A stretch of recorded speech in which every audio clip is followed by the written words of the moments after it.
Salot ng mga bakla sa lipunan.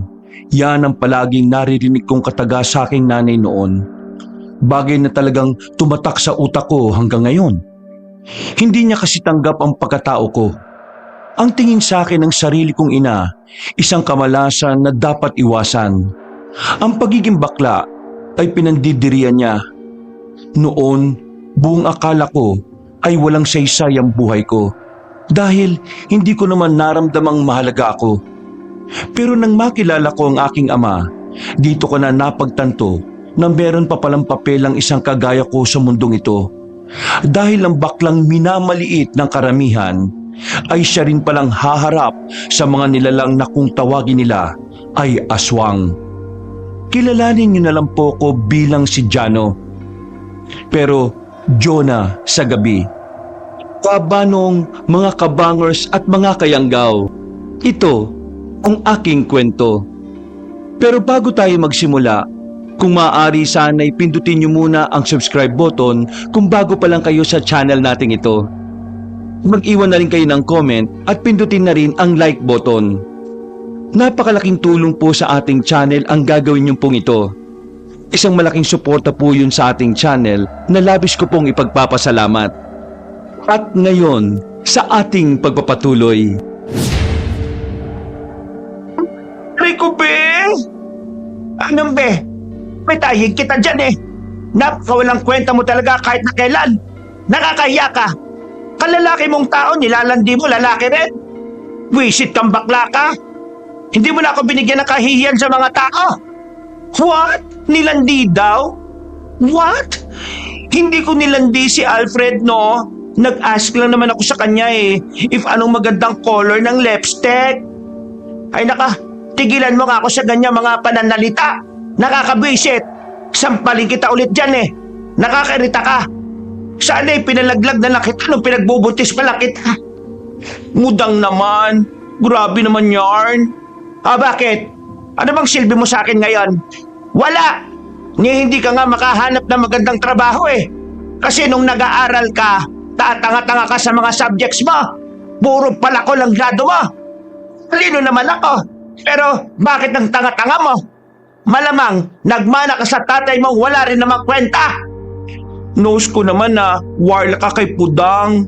Pero Mudang naman, walay naman akong kinalaman sa galit mo sa kanya eh. Huwag mo naman ako idamay. Huwag idamay. Tuwing nakikita ko yung pagmumukha mo, palagi kong naaalala kung gaano kamiserable ang buhay ko ngayon. Dahil sa'yo, ang dami kong hindi na natupad na pangarap. Bakit ba kasi isinilang niyo pa ako? Kung may option naman pala kayong ipalaglag ako. Tapos ngayon sisisihin niyo ako. Hindi ko naman ginustong mabuhay sa mundong earth na ito, Mudang. Kayo ni Pudang ang nagdesisyon na mabuhay ako. Kayo nagpakasarap eh. Kaya ako nabuo. Nangangatwiran ka ng bakla ka? Aray ko naman, Mudang. Masyukit oh. Kulang pa nga yan eh. Pag ako nainis, baka lumpuhin na talaga kita para hindi ka na makapaglandi sa lalaking buwisit ka. Mudang naman, kahit na minsan, di mo ko may turing na anak lang. Kahit kunwari lang. May turing na anak. Kahit na kailan, hindi kita ginustong maging anak.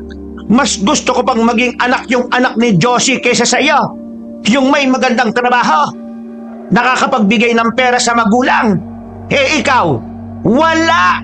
Pabarya-barya lang ang kinikita mo sa pagmamanicure at kung ano-ano pang kabaklaan mo.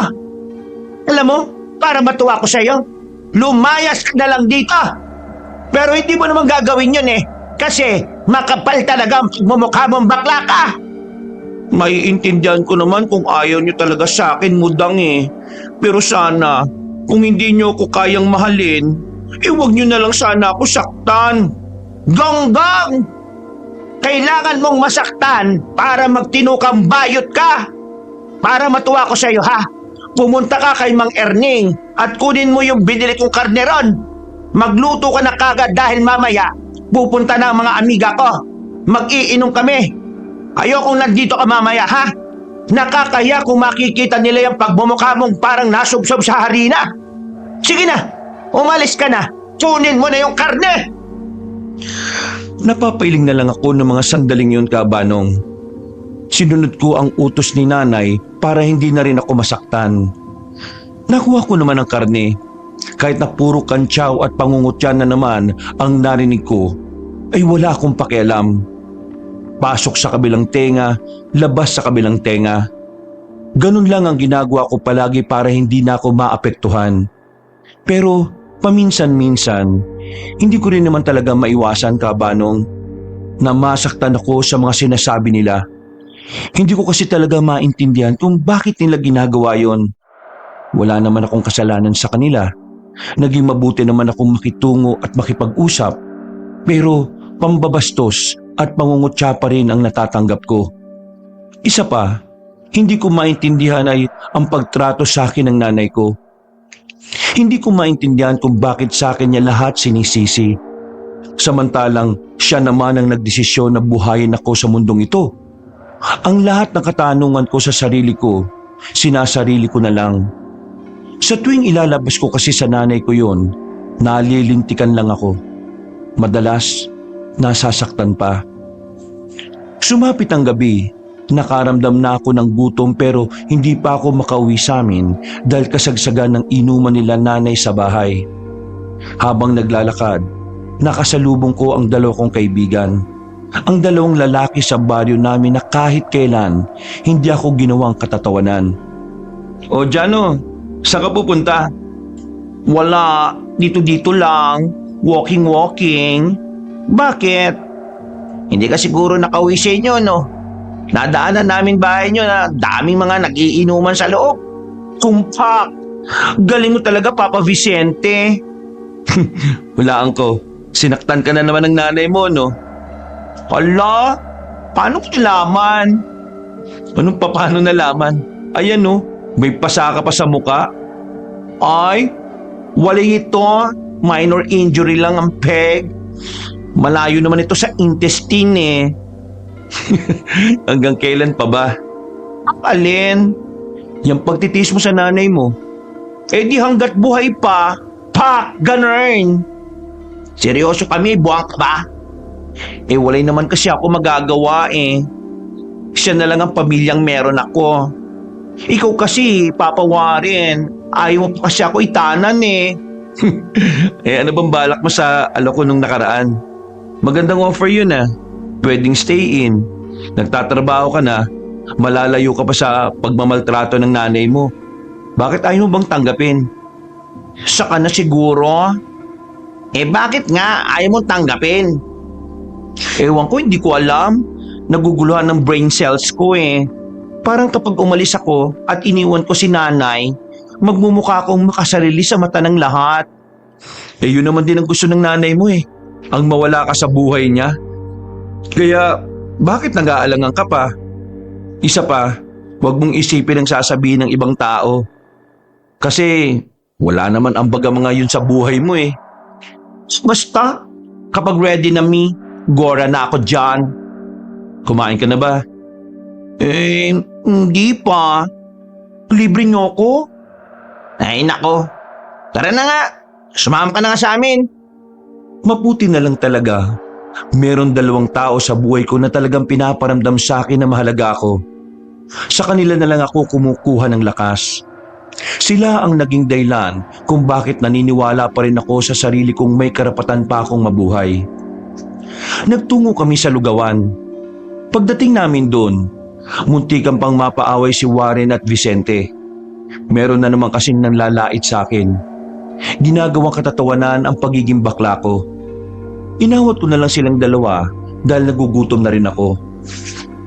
Kung sino pa talaga yung mga malalakas manglait eh, sila pa yung pangit at walang ginagawang maganda sa buhay eh, no? Mga palamunin na nga sa pamilya, lakas pang manghamak ng ibang tao eh. Sila talaga yung tunay na salot eh. Ay nako kayaan nyo na mga yan. Wala rin namang mangyayari kung papatol tayo sa mga patapon ng life. Diyos ko, stress lang mapapala natin sa mga kumag na yan. Kumalman na rin naman silang dalawa, Kabanong. Kumain na lang kaming 3 at hindi na inintindi pa ang mga nang-aasar sa kabilang lamesa. Pagkatapos, sandali na muna kaming tumambay sa bahay ni Warren. Tamang kwentuhan lang. At makalipas lang ang 1 oras, Nagpaalam na rin ako sa kanila. Kailangan ko na rin kasing umuwi para linisin ang mga kalat ni nanay. Pagdating ko sa bahay, nakabalandra ang mga bote sa bakuran. Nagkalat ang mga balat ng pulutan nila. Napapiling na lang akong pinagdadadampot yun. Ang akala ko, tulog na ang nanay ko noon. Pero nagulat ako nang bigla siyang lumabas. Medyo nahihilo na siya. Aalalayan ko sana pero bigla niyang hinawi ang kamay ko. Ay, di ba?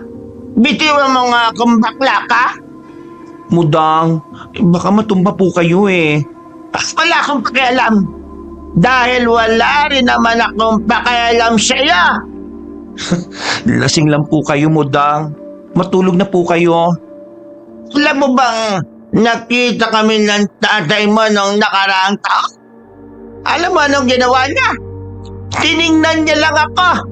Hindi man lang siya nagtanong kung anong buhay na ang meron ako mula nang iwan ka niya sa akin. Po? Buhay po si Pudang? Sana nga namatay na lang eh. Kasi walang puwang sa mundong ito ang mga kagaya niyang walang kwenta. Kagaya mo! Saan niyo po siya nakita? Ay bakit? Pupuntahan mo? Umaasa ka talagang tatanggapin ka niya? Ang bakla ka! At isa pa ha, walang kwenta ang taong yon. Wala kang mapapalaran. Dahil hindi rin naman yon mayaman. Kaya huwag kang umasa na may ama kang may tuturing dyan, oh. Wala kang ama na matino. Ay, grabe naman kayo. Alam mo kung anong grabe?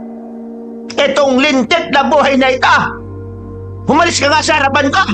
Naiihina ka. Nasa likod niyo ang banyo, Nay. Bakit ka lalabas ng bakuran?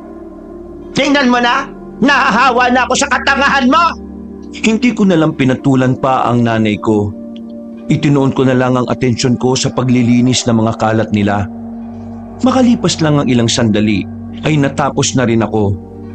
Pagpunta ko sa basurahan para ilagay ang mga nawalis kong kalat, meron ako nakitang lumang comics. Kinuha ko yon at pinagpag. Pagbasa ko sa pamagat, napataas ang isang kilay ko. Ang unang aswang. So may pangalawa, may pangatlo, may pang-apat? Bongga! Hindi ko na rin alam kung ano ang pumasok sa isipan ko at nagkaroon ako ng interes na basahin yon. Hindi naman kasi ako interesado sa mga nilalang na mahirap paniwalaan. Pero nang matapos ko ang comics na yon, hindi ko inaasahan na doon na pala magsisimula ang panibagong libangan ko. Sa mga nakalipas na araw, tuwing matatapos ako sa pagmamanicure, nagpupunta kagad ako sa bayan. Palihim akong bumibili ng mga comics na tungkol sa kwento ng mga aswang at ng mga manunugis. Hindi yun alam ng nanay ko. Dahil kapag nalaman niya bumibili ako ng mga comics, magagalit siya at mumurahin na naman ako. Dahil para kasi sa kanya, mas mainam na ibigay ko na lang sa kanya ang pera kaysa sinasayang ko sa mga walang kwentang bagay. Visit na bakla ka! Okay. Kanina pa ako Ay, Mudang, bakit na naman? Pagbukas ko pa lang ng pinto, ay pinagbababato niya na kagad sa mukha ko ang mga comics na naiwan ko sa likod bahay. Nanlalaki ang mga mata kong kinuha yon isa-isa sa sahig. Pagtingin ko kay nanay, parang nanlilisik na ang mga mata niya. Gigil na gigil. Kaya inihanda ko na ang mukha ko noon dahil alam kong bibirahin na naman niya ang magkabila kong pisngi. Humihingi ako ng pera nung nakaraan eh. Wala kang maibigay. Sabi mo wala kang kinita. Tapos hetong mga comics na to eh, nabili mo. Sabihin mo nga sa akin, pinagdadamutan mo na ba ako? Kapal naman ang mukha mo kung ganon. Libre kitang binapalamon dito tapos pagdadamutan mo ako? Anong libre mo, Dang? Kung kaya bumibili ng bigas natin. Yung pagmamanicure ko, pinabibili ko ng bigas natin yon araw-araw. Madalas din ako dumidiskarte ng ulam natin kasi yung pera mo sinosolo mo lang. Ginagastos sa inom at sugal. Kaya kung ano man ang gusto kong bilhin sa pera ko, wala kayong dapat ikagalit pa doon. Ba, natututo ka ng sumagot ha?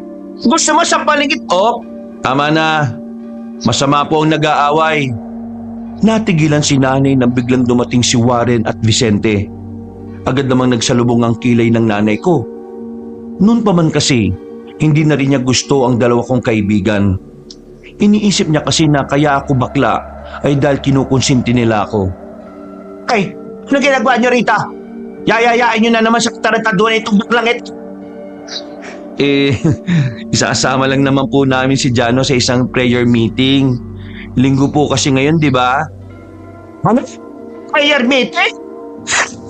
Isasama niyo ito. May masusunog to.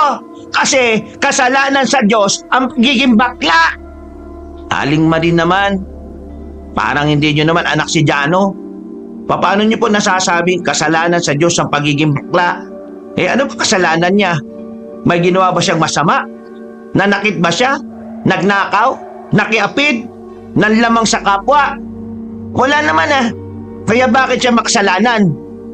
Alam mo ikaw Vicente, matalino ka sana kung hindi ka lang naging tanga. May prayer meeting pa kayong lalalaman. Pero di nyo naman alam na ang tao nilikha lang ng Diyos na lalaki at babae. Lalaki pa rin naman si Jano Hindi naman niya sinabing babae siya. Alam niyo kasi, Aling Marin, ang pagiging bakla ay hindi naman po yung dagdag kasarian.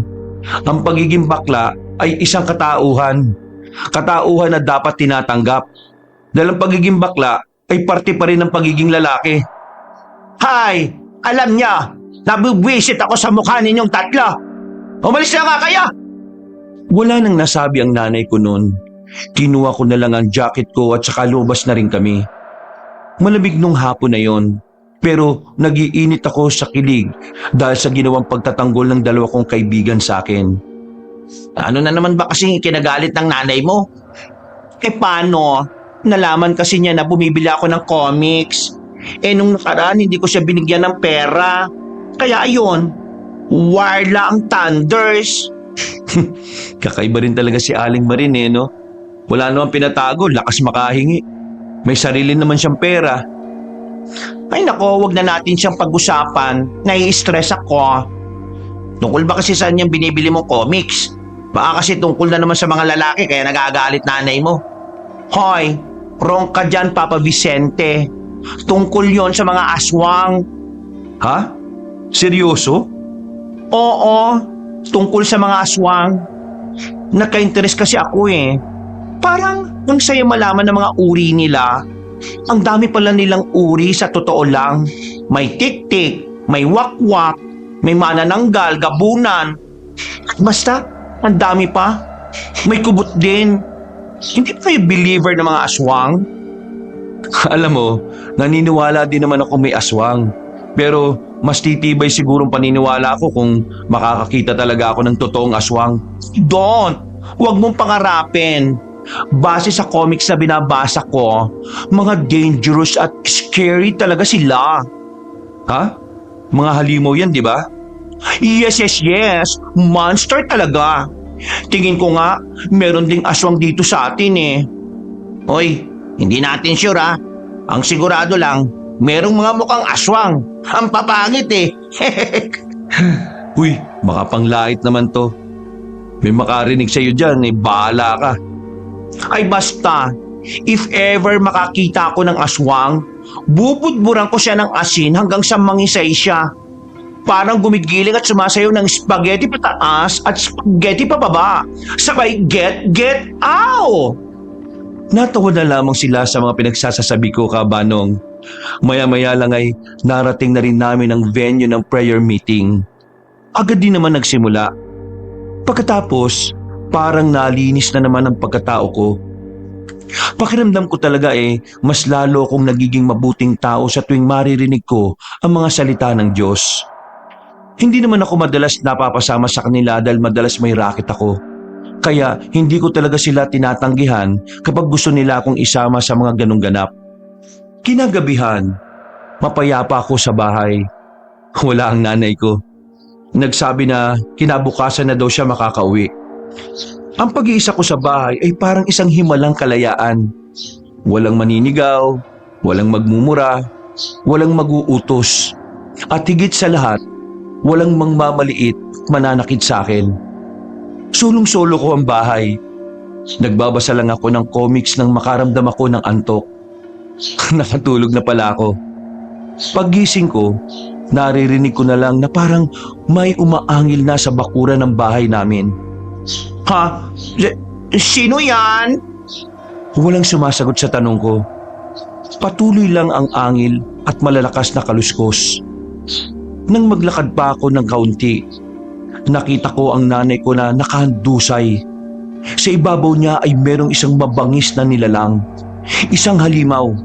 Kinakain ng halimaw na yun ang laman loob ng nanay ko. Sa mga sandaling yun, Kabanong, ay napatili na lang ako. Nagising na lang ako nang pagsasampalin ako ni nanay. Ay, wisit ka! Kaaga-agay sigaw ka ng sigaw, bakla ka! Hayop! Ay, Mudang, ayos ka lang? Patagin ng tiyan mo kung may bitok ka pa. Hay, siraula! Anong tingin mo sa akin? Walang laman loob? Ay naku, bumangon ka na! Nakahatawin pa ng lamesa dyan! Magsahin ka na! Magluto ng ulam! Wisit na baklang ito! Madapog niyang isinarado ang pinto ng kwarto ko. Napapailing na lang ako noon, Kabanong. Akala ko'y totoong kinakain na ng aswang ang nanay ko. Para kasing parte ng realidad ang panaginip kong yon. Parang totoong totoo. Kung hindi lang siguro ako nagising ni nanay, baka nakulong na ako sa panaginip na yon. Ay naku, panaginip lang pala. Diyos ko Lord! Kakabasa ko kasi ng comics si Tay eh. Napabuntong hininga na lang ako at agad na bumangon. Pinagluto ko na lang siya ng makakain dahil kakauwi lang niya nung umagang yon. Pagsapit ng tanghali, naging abala rin ako sa paglilinis ng bahay. Meron na naman kasing bisita ang nanay ko. Hindi ko alam kung sino. Nasanay na lang ako sa loob ng isang linggo. Palagi na lang may tagalabas na dumarating sa bahay namin. Malamang sa malamang, hindi na naman ako makakatambay sa bahay. Inabot na ako ng gabi sa lansangan. Wala naman ang dalawa kong kaibigan dahil may kanya-kanya rin silang pinagkakaabalahan. Isa pa, ayaw ko rin naman silang abalahin. Heto na naman ang bakla. May isang nakatulala sa kawalan. Palis na sana ako sa tulay nung mga sandaling yon. Pero biglang may tumayong lalaki sa bandang dulo ng tulay. Bumunot siya ng sigarilyo, tumingin ng seryoso. Ako naman, kinilig ng kaunti. Akala ko kasi bet niya ako. Lumapit ako ng bahagya para makita ang buong mukha niya. Gwapo rin naman siya, Kabanong. Kaso maputla ang balat. Parang hindi naaarawan. Kuya, may tanong ako, kuya. Ako ba kinakausap mo? Kuya, wala namang ibang tao dito eh, tayo lang. Tayo na lang kaya. Ha? Pinagsasasabi mo? Biro lang naman. Ikaw naman, no? O ano itatanong mo? Bakit ka nandito? Anong ginagawa mo dito? Galit ba din sa'yo ang nanay mo? Bakit? Masama bang narito ako? Iba itong tulay? Ay, masyado ka namang seryoso. Nagtatanong lang naman ako eh. Warla ka kagad ha? Ay, Jano nga palang pangalan ko. Jonah kapag gabi. Kaya call me Jonah tonight ha. Bakla ka pala eh. Bakit? Kaya mo ba sa mga bakla? Hindi ka ba nakikipagkaibigan sa mga bakla? Wala naman akong pakialam sa kasarian ng mga tao. At wala rin akong pakialam talaga sa mga tao. Ay, bakit? Alien ka ba? May kailangan ka ba sa akin, ha? Wala naman. Kinakausap lang kita kasi wala akong makausap eh. Bakit? Wala ka bang kaibigan? Meron. Kaso, abala sila ngayon eh. Lonely tuloy ang baklang to. Alis na ako. Ay, sandali. Anong pangalan mo, Box? Hindi ko basta-basta sinasabi pangalan ko sa mga hindi ko naman kilala. Ay, Vongga. Mysterious effect ang koya mo. Hindi ko na siya sinundan pa, Kabanong, dahil mukhang ayaw naman niya akong maging kaibigan. Pero nagpasalamat na lang ako kasi kahit papaano meron akong nakausap. Naglakad na lang ako pauwi. Anong oras na rin yun? Naisip ko na baka lasing na sila nanay sa bahay. Habang naglalakad ako, nakakasalubong ko ang mga nakainuman ni nanay. Pinag-uusapan nila ang nanay ko. Sinasabihan nila ng kung ano-anong hindi maganda. Gusto ko na sana silang kumprontahin kabanong, kaso naisip ko na magagalit lang din si nanay kapag ginawa ko yun. Kaya naman, hindi na lang ako kumibo. Pero sa loob-loob ko, nakaramdam na lang din ako ng awa sa nanay ko. Pag-uwi ko, tulog na si nanay. Kagaya ng palagi kong ginagawa, linis pa rin ako ng linis. Pagkatapos, ang kinain ko na lang ay ang mga natira nilang pulutan. Wala rin naman kasing matinong pagkain sa bahay noong mga oras na yon. Natulog ako matapos ng mga ginagawa ko at sa hindi ko naman inaasahan na naginip na naman ako ng tungkol sa mga aswang. Akala ko'y normal lang yon dahil 2 beses pa lamang naman nangyayari. Pero sa halos 2 linggo nang nakalipas, napapadalas ang pagpasok ng masamang panaginip sa akin. Kadalasan ay puro aswang ang naroon. Akala ko'y dahil lang yon sa mga comics na binili ko. Pero kahit na pinagtatapong ko na ang mga comics na yon, ay wala namang nagbago. Nananaginip pa rin ako ng mga may kinalaman sa mga aswang. Kahit paulit-ulit akong magdasal, hindi yun nawawala. Palagi akong binabangungot. At dahil nga roon, may mga pagkakataon na hindi na lang ako natutulog sa gabi. Hinihintay kong sumapit ang umaga sa takot na baka hindi na ako magising. Ang problemang ito ay sinasabi ko rin kay Warren at Vicente. Maging sila'y nababahala na rin. Sa loob lang kasi ng 2 linggo, kitang-kita ang malaking pagbabago sa akin. Nangangayayat ako dahil madalas akong walang maayos na tulog. Uy, hindi pwedeng habang buhay na ganyan ka, kasi kalusugan mo naman ang madadali niyan. Ano nga gagawin ng baklang to? Hindi nga mawala-wala ang masamang panaginip na yun eh. Yan kasi, basa ka ng basa ng tungkol sa mga aswang na yan eh. Tingnan mo ang nangyayari. Hanggang sa panaginip mo, nabubuhay na sila. Baka nga ako nananaginip kasi totoong may aswang. O baka pangitain yon. Hindi naman totoong pangitain. Hindi natin pwedeng ipagsawalang bahala to, paring Warren.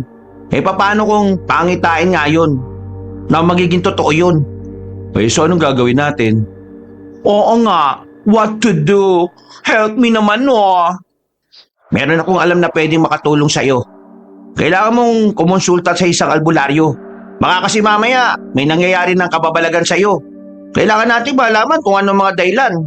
Hindi ko kilala yung albularyo pero minsan na siyang nabanggit sa akin ng pinsan ko. Magaling daw yun. Napagaling yung malaking bukol sa singit ng syota niya. Kaya yun, only bembang na silang dalawa ngayon. Uy, safe ba yung albularyo na yan?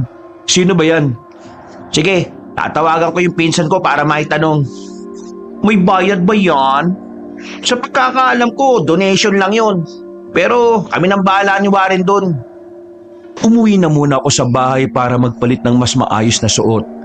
Inaalala ko kasi na baka magalit ang albularyo kapag nakita niya akong nakasuot ng short na maikli.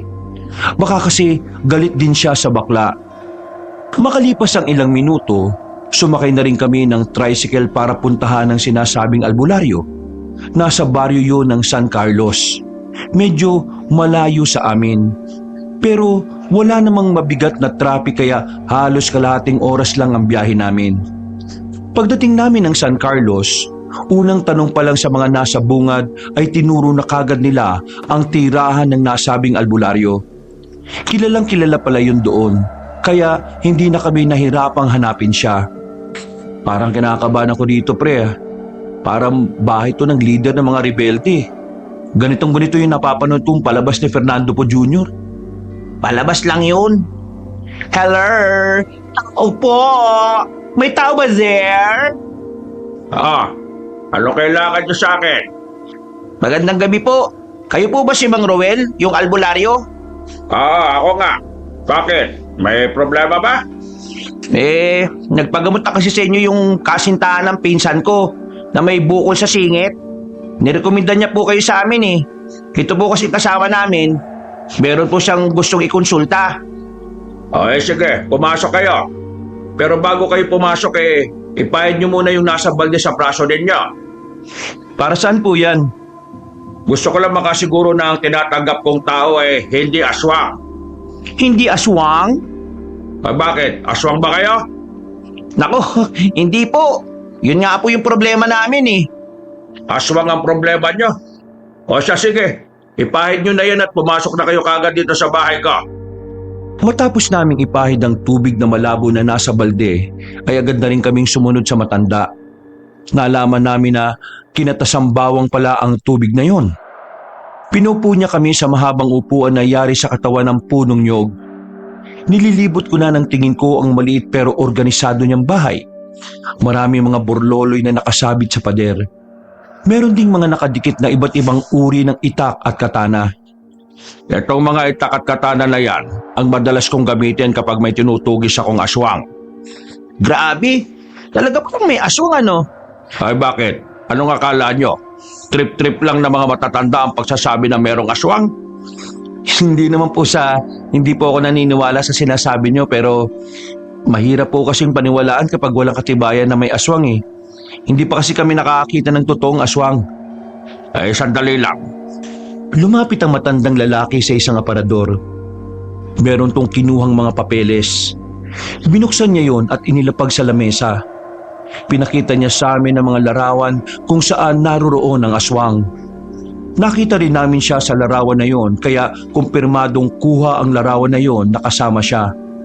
Kuha yan, 4 na taon nang nakalilipas. Ang kamera pa na ginamit dyan kamera ng isang dayuhang journalist na si Mr. Ong. Wala pa sa Korea. Siya ang kasama namin nung hinuli namin ang aswang na yan. Ang kaso, dahil nanlaban ng aswang na yan at tinangka kaming patayin, napilitan kaming tunasin na lang siya. Shucks! Real na real pala talaga ang mga nilalang na yan, ano? Naintindihan ko naman na mahirap talagang paniwalaan. Ang palaging tanong sa akin ng mga tao, totoo ba o hindi? Hindi na ako masyadong nagpapaliwanag kasi hindi makikinig ang mga taong ayaw makarinig ng salungat sa paniniwala nila. Pero kayo, alam kong naniniwala kayo kahit na meron kayong agam-agam. Pero ano bang nais niyong ikonsulta sa akin? O sige na, sabihin mo na. Kasi po, nitong nakaraan, nahilig po kasi ako sa pagbabasa ng mga comics na tungkol sa mga aswang. Tapos, isang beses na naginip po ako. Sa panaginip ko, kinakain ng isang aswang ang laman loob ng nanay ko. Tapos makalipas lang ilang araw, sunod-sunod na ang panaginip ko na laging naroon ang aswang. Minsan, nananaginip ako, marami daw silang pinapatay ng mga tao. Minsan naman hinahabol ako. May pagkakataon din na itong dalawang kaibigan ko po ay nilalapan ng 4 na aswang. Tinapon ko na nga lahat ng comics kong aswang Pero tuloy-tuloy pa rin ang panaginip ko. Nahihirapan na nga akong matulog kasi natatakot po ako na baka kapag natulog ako, hindi na ako magising. Maraming dahilan kung bakit bigla ka na lang nagkaroon ng ganyang panaginip. Unang-una, pwedeng dahil nga yan sa mga binabasa mo. Ang utak kasi natin madaling nakakahakot ng mga detalye kung ito ay binabasa natin. At ang mga detalye na ito ay matagal mawala kumpara sa napapanood natin sa mga telebisyon. Kung nagbabasa ka bago matulog, malaki talaga ang tsansa na madala mo ito sa panaginip mo. Pero hindi ito dapat umaabot ng ilang araw. Dahil sa dami ng pumapasok sa utak mo, hindi naman pwedeng ang tungkol sa aswang lang ang nagsusumiksik doon. Isa sa mga tinitingnan kong dahilan dyan baka meron kang nakasalamuhang aswang. Ang isang aswang kasi, kapag tinangka nilang mambiktima gamit ang kanilang kakayahang makapaghipnotismo, at kung hindi sila nagtagumpay sa binabalak nila, maiiwan ang epekto ng hipnotismo sa ibang paraan. Mararamdaman yun ng biktima sa oras na siya ay nasa realidad na. At dyan na pumapasok ang bangungot. Ibig niyo pong sabihin, may aswang na nagtangkang mang-hypnotize sa baklang ito? At hindi siya nagtagumpay. Siguro dahil nagkaroon siya ng problema sa konsentrasyon. O baka naman maraming tao sa paligid kaya hindi niya yun nagawa. Pero huwag ka mag-alala. Hindi alam ng aswang na dinadanas mo yan. Wala siyang ideya na may epekto pa rin ang ginawa nila kahit na hindi sila nagtagumpay. Ganun pala yun? Kakaiba naman pala ang mga aswang na yan. Matataas na uri ng aswang lang ang may kakayahang makagawa ng ganon. Bakit naman siya bibiktimahin ng mataas na uri ng aswang? Ano bang meron dito sa kaibigan namin? Yon ang hindi natin alam. Sa ngayon, tutulungan ko na muna siya kung papaano makabalik sa normal ang buhay nitong kaibigan ninyo. Alisin nyo na lang po yung mga masasama kong panaginip. Magiging maayos na po ang buhay ko. Gustong-gusto ko nang matulog na maayos eh. Huwag ka mag-alala. Madali lang yung problema mo. Kailangan mo lang sundin ang mga ipapagawa ko sa iyo. Maya-maya pa, may mga pinaliwanag na sa amin na matandang albularyo. Inilabas na niya ang mga kulay itim niyang kandila. May kinuha rin siyang itim na tela na pabilog na kakasya ang 3 tao. Isinama niya kami papunta sa likuran ng bahay niya. Merong patag na pwesto doon. Inilatag niya ang itim na tela at saka sinindihan ng mga kandila. Nagkakatinginan nga kaming 3 nang mapansin na hindi namamatay ang sindi ng kandila kahit na may kalakasan ng ihip ng hangin. Pinaupo niya ako sa itim na tela. Meron siyang ipinahid sa noo ko. Maya-maya lang, nakaramdam na ako ng kaunting pagkahilo. Hindi ko na alam kung ano ang mga sumunod na nangyari. Basta, nawalan na lang ako ng malay.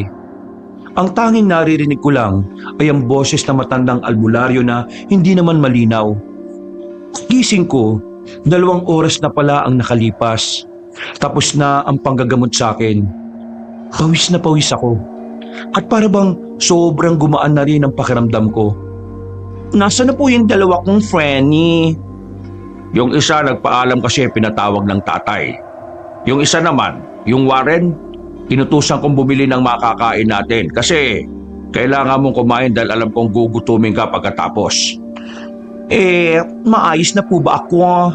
Hindi na ba ako mababangungot? Huwag ka mag-alala. Hindi na babalik ang masasamang panaginip. Ay, mabuti naman po kung ganon. Maraming salamat po talaga. Akala ko po, habang buhay na akong gising eh. Ayoko na kasi talaga matulog. Tatanong lang ako sa iyo pero huwag mo sanang mamasamain ha. Gusto ko lang namang makumpirma. Itatanong niyo po ba kung bakla ako? Napangiti na lang siya sa akin, Kabanong. Hindi ko alam kung bakit parang pakiramdam ko wala akong nararamdamang panghusga mula sa kanya. Halos lahat kasi na matatandang nakakausap ko, lalo na kung lalaki, palagi akong pinandidirihan dahil lang sa kasarian ko. Opo, bakla po ako. Ayaw niyo po ba sa bakla? Hindi naman sa ayaw. Inaalam ko lang naman para alam ko rin kung anong pwede kong itawag sa iyo ngayon. Kung pwede ba kitang tawaging sir o mas gusto mong ma'am? Ay, kahit ano na lang po.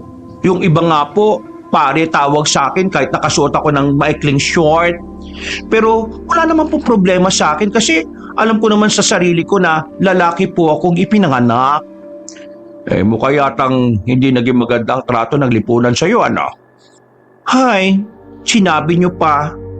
Ganun naman po talaga kapag naiiba ka sa paningin nila eh. Hindi ka nila itatrato ng tama. Bata pa lang ako, ganito na ako. Bata pa lang ako, nararanasan ko na yung pang-aabuso sa akin. Pero, kiberla. Kinakaya ko naman eh. Kahit nga ang sarili kong ina eh, wala namang pakialam sa akin. Kiber lang ng kiber. Ha? Anong keber? Kiber? Parang, sige lang, ayos lang. Ganun.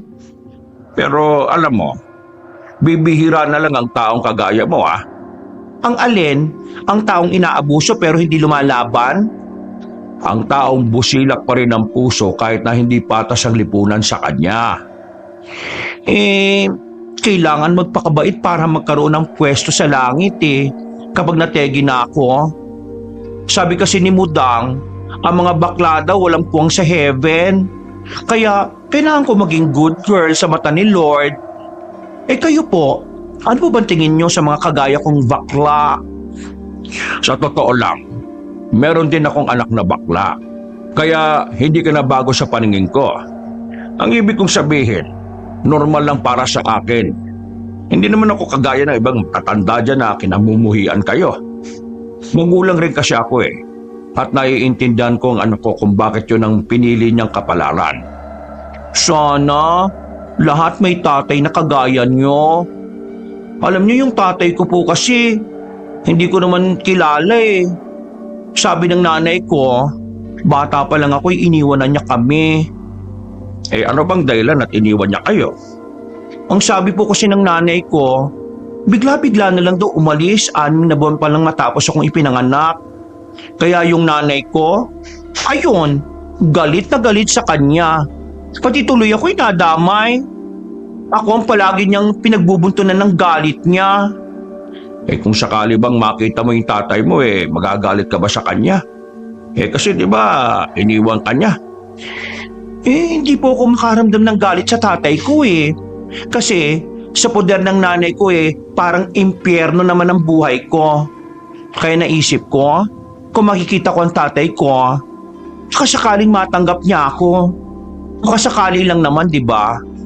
Pero hindi naman talaga ako umaasa eh. Yung nanay ko nga hindi ako matanggap, tatay ko pa kaya. Matatanggap ka nun. Eh, nakakasigurado. Wala lang. Nararamdaman ko lang. Mang Ruel, maraming salamat po ah.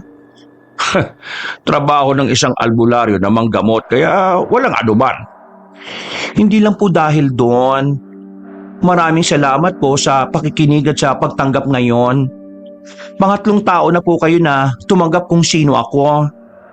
Ngumiti na lang sa akin si Mang Ruel Cabanong. Maya-maya lang din ay dumating na rin si Warren, dala ang pagkain. Sabay-sabay kaming kumain noon.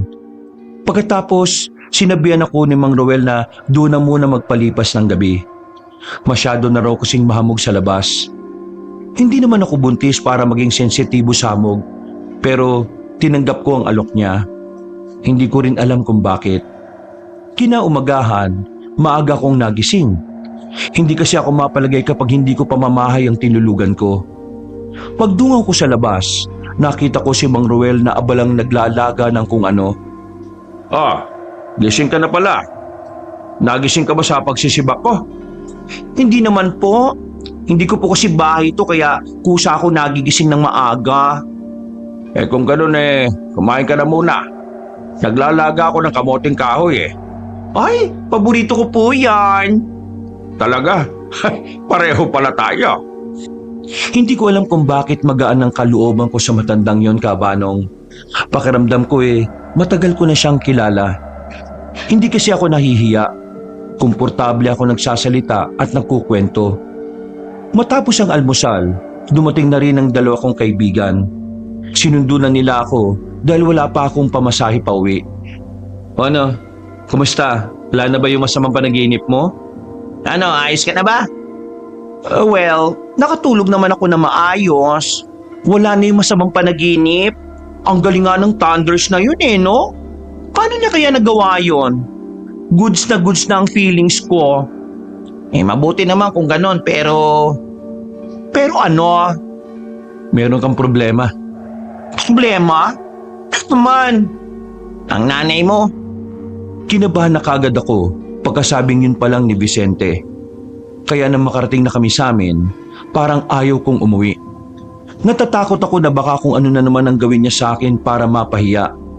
Pero nilakasan ko pa rin ang loob ko.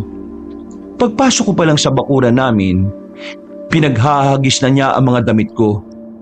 Walang yakang bakla ka! Lumayas ka na rito kung hindi lang di kita mapapakinabangan! Umudang naman!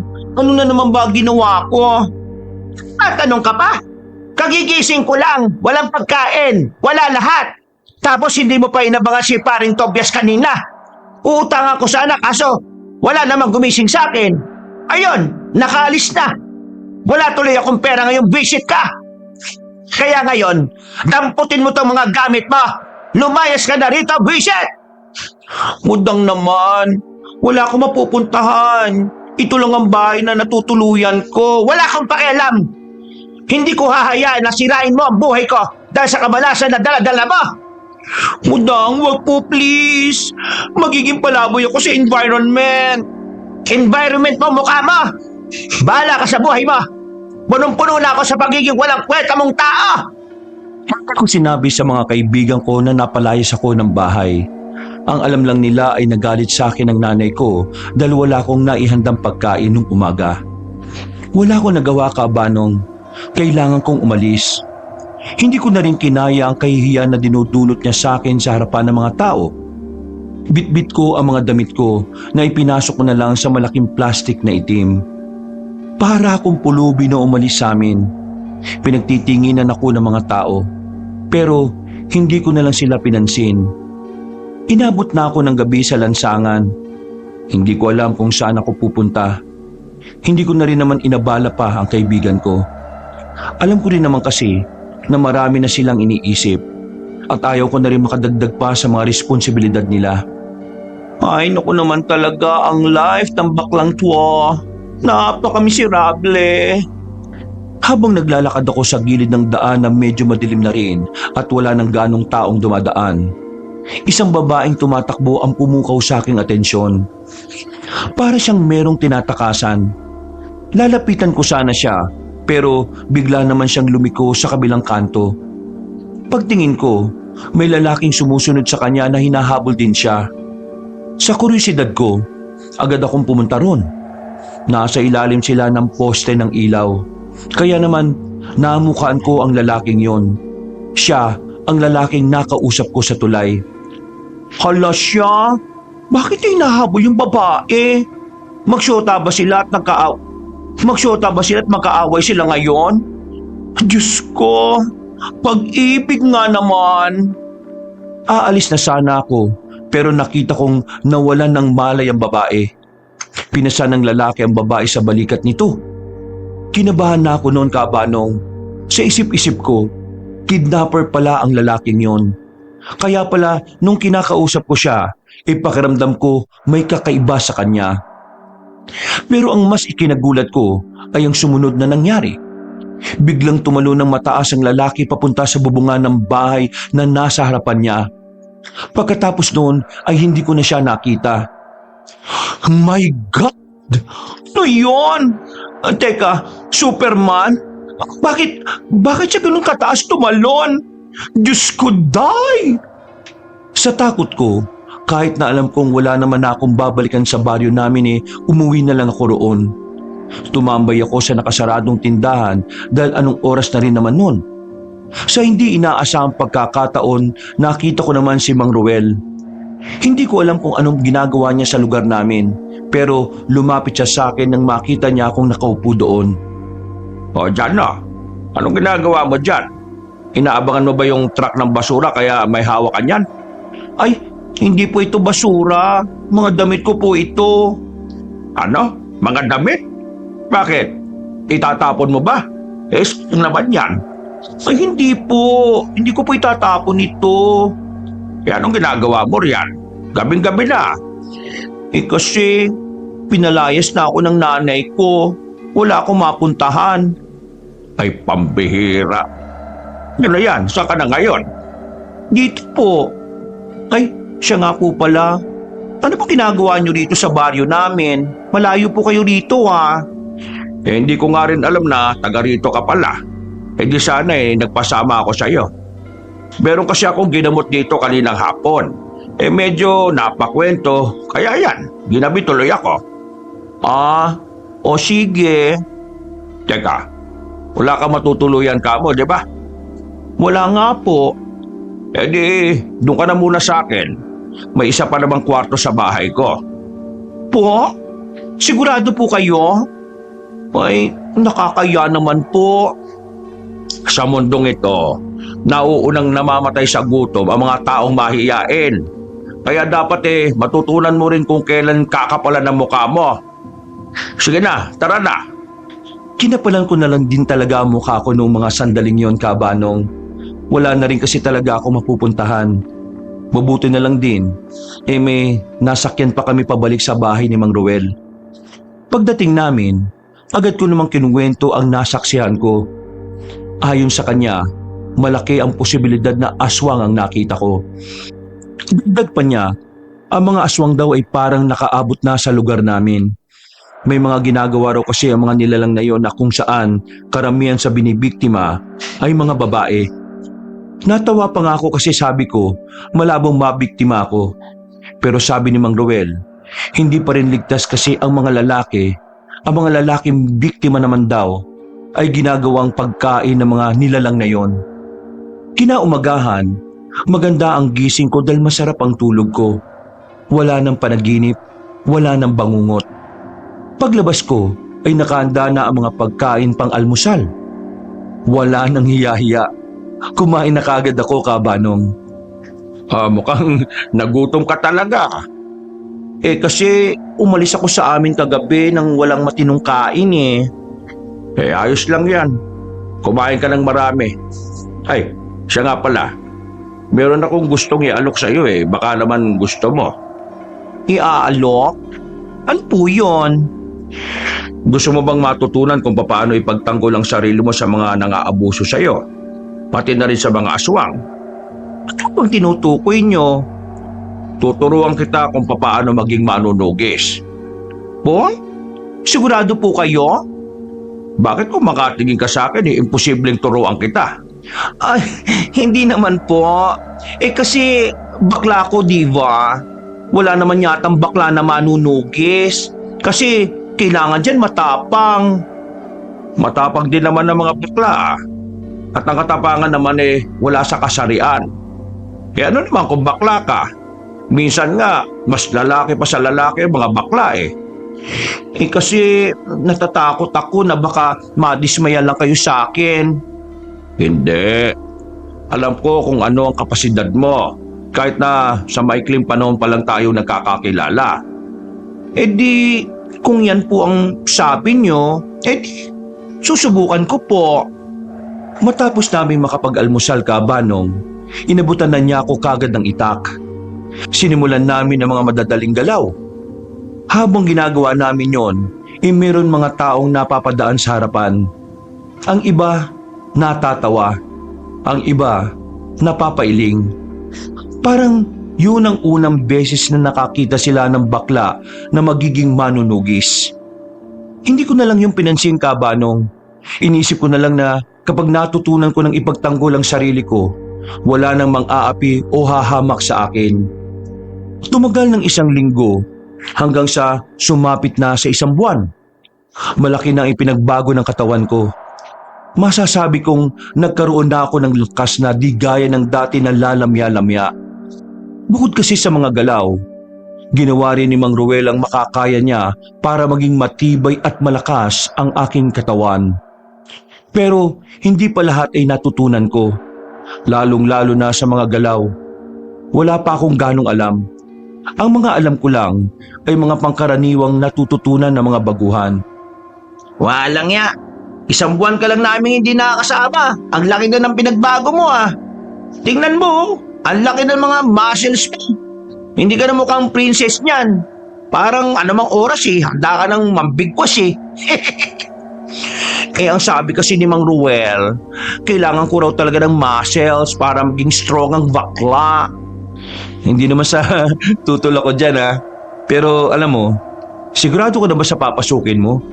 Delikadong gawain ang pakikipagtugi sa mga aswang. Kesa naman yurakan lang ng nanay ko ang pagkatao ko. Ilalaan ko na lang ang buhay ko sa pagtugi sa mga aswang para kahit papano meron ako nagagawa para sa mga tao, diva. Alam mo, napakabuti mo talagang bakla. Biruin mo, wala nang ibang ginawa ang mga tao sa iyo kundi laitin ka pero ngayon handa ka pa rin protektahan sila. Kaya kay naabuso kasi masyado kang mabait. Subukan mo naman kaya maging masama rin kahit paminsan-minsan. Loko, tinuruan mo pa talaga. Well, marami-rami pa akong dapat matutunan. Kaya hindi ako tumitigil na magsanay Kayo, baka trip nyo rin. Kapag bigla nyo na lang namang naisip di samahan nyo ako. Nagkatinginan lang ang dalawa kong kaibigan. Tinapi ko na lang sila sa balikat dahil alam ko naman na wala rin talaga silang balak na sumama sa ganoong trabaho. Makalipas ang ilang oras, nagpaalam na rin ako sa kanila. Sumapit na ang gabi. Pagdating ko sa bahay ni Mang Ruel, inabutan ko siyang papaalis na. Nagmamadali naman akong lumapit sa kanya. Oh, Mang Ruel, saan punta nyo? Gabi na. May nakapagsabi sa akin na kasamahan. May binibiktimang mga babayang binatang aswang sa bandang bayan. Kailangan kong puntahan. Ay, pwede ba? Gusto ko sanang sumama Hindi na. Hindi pa natatapos ang pagsasanay mo. Delikado kung sasama ka. Gusto ko sanang sumama. Ito na rin yung pagsasanay ko. Aktual na pagsasanay. Di ba, Pongga? Dumito ka na lang muna. Mang Ruel, sige na. Bet ko talaga makita kang nakikipaglaban Mas matututo ang baklang to kung harapan ko mapapanood. Kuminga ng malalim si Mang Ruel. Dahil sa kakulitan ko, sa bandang huli ay napapayag ko na rin siya. Isinama na niya ako sa lakad niya. May isa siyang kasamahan na naghihintay sa kanto. Gamit ang tricycle, inihatid kami noon sa bayan. 9:00 pa lang noon. Marami-rami pa ang mga tao sa paligid. Pero meron kaming tinumbok na daan na kung saan papunta na sa hindi na mapupuntahan ng mga tao. May mga poste naman ng ilaw pero nakakabingi ang katahimikan doon. Sa mismong lugar na ito nag-aabang ang mga aswang para mambiktima ng mga babae. 2 babae na ang nakukuha rito. Anong ginagawa ng mga pulis? Sabi sa nakuha kong impormasyon 1 beses lang silang nagbantay rito. Tinigilan na rin nila kagad nang wala naman silang matsyempohan. Ay nako, nagpapalaki lang talaga ng tummy ang mga yan Huwag ka nang maingay. Kailangan natin mag-obserba at makiramdam sa paligid natin.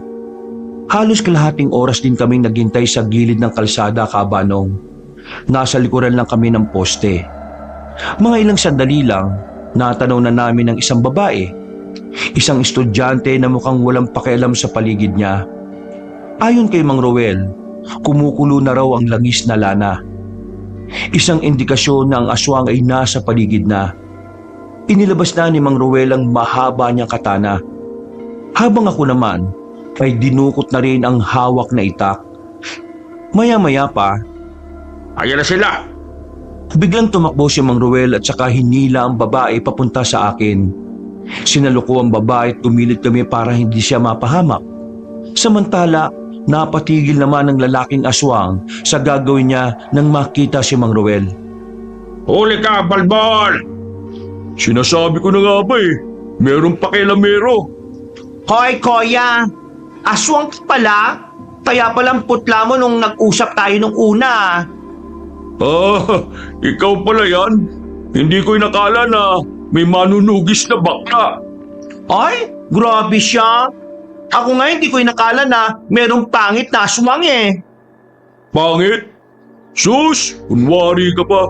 Gustong-gusto mo nga ako kaya ka nagpapansin sa akin nun Ay, wow!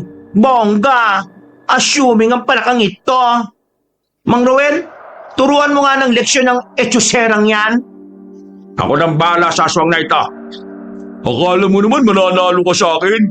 Matanda ka na. Nirarayuma ka na. Ganun ba? Nagsalubong ang kilay ko dahil sa pagtawa ni Mang Ruel.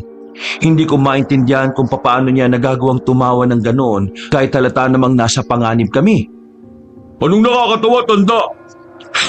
Nakakatawa ka kasi bagito ka pa pala. Kasi kung matagal ka ng aswang, dapat makilala mo ako. Ay teka, hindi ka ba nasabihan ng pinuno ninyo tungkol sa isang matandang manunugis na umubos na mga kasama nyo sa silangan? Sandaling napatahimik ang lalaking aswang, Kabanong. Parang nag-iisip siya. Pagtingin niya kay Mang Ruel ay biglang nanlaki ang mga mata nito. Parang naalala na niya ang tungkol kay Mang Ruel. Ano?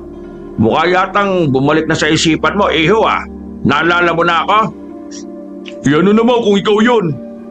Mga tangang aswang lang kasi ang nakakalaban mo ibayin mo sila sa akin.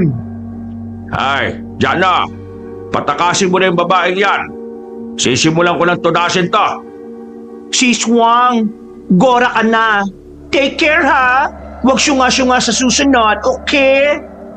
Tumungo-tango ang babae at nagmamadali na ring tumakbo. Hindi pa nakakalayo nadapa na naman kagad. Buti na lang tumayo ulit at nagpatuloy sa paglayo. Samantala, mabilis namang inatake ng lalaking aswang si Mang Ruel. Medyo nakakaramdam ako ng pagkamangha sa kanilang dalawa. Para kasi ako nanonood ng isang pelikula. Masyado mabilis ang aswang, pero magaling din namang umilag si Mang Ruel.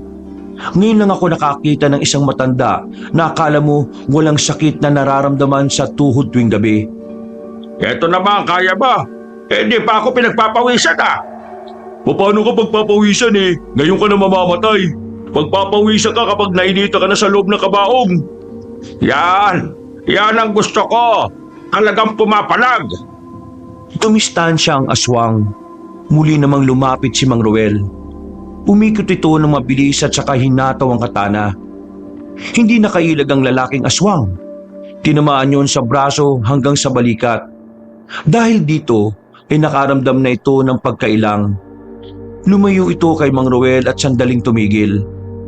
Bakit? Anong problema, iha? Nagsisimula pa lang tayo Halika! Totoo nga sinasabi ni Pinuno. Hindi basta-basta matandang tinutukoy niya. Di kung ganon, gagamitin ko na ang alas ko.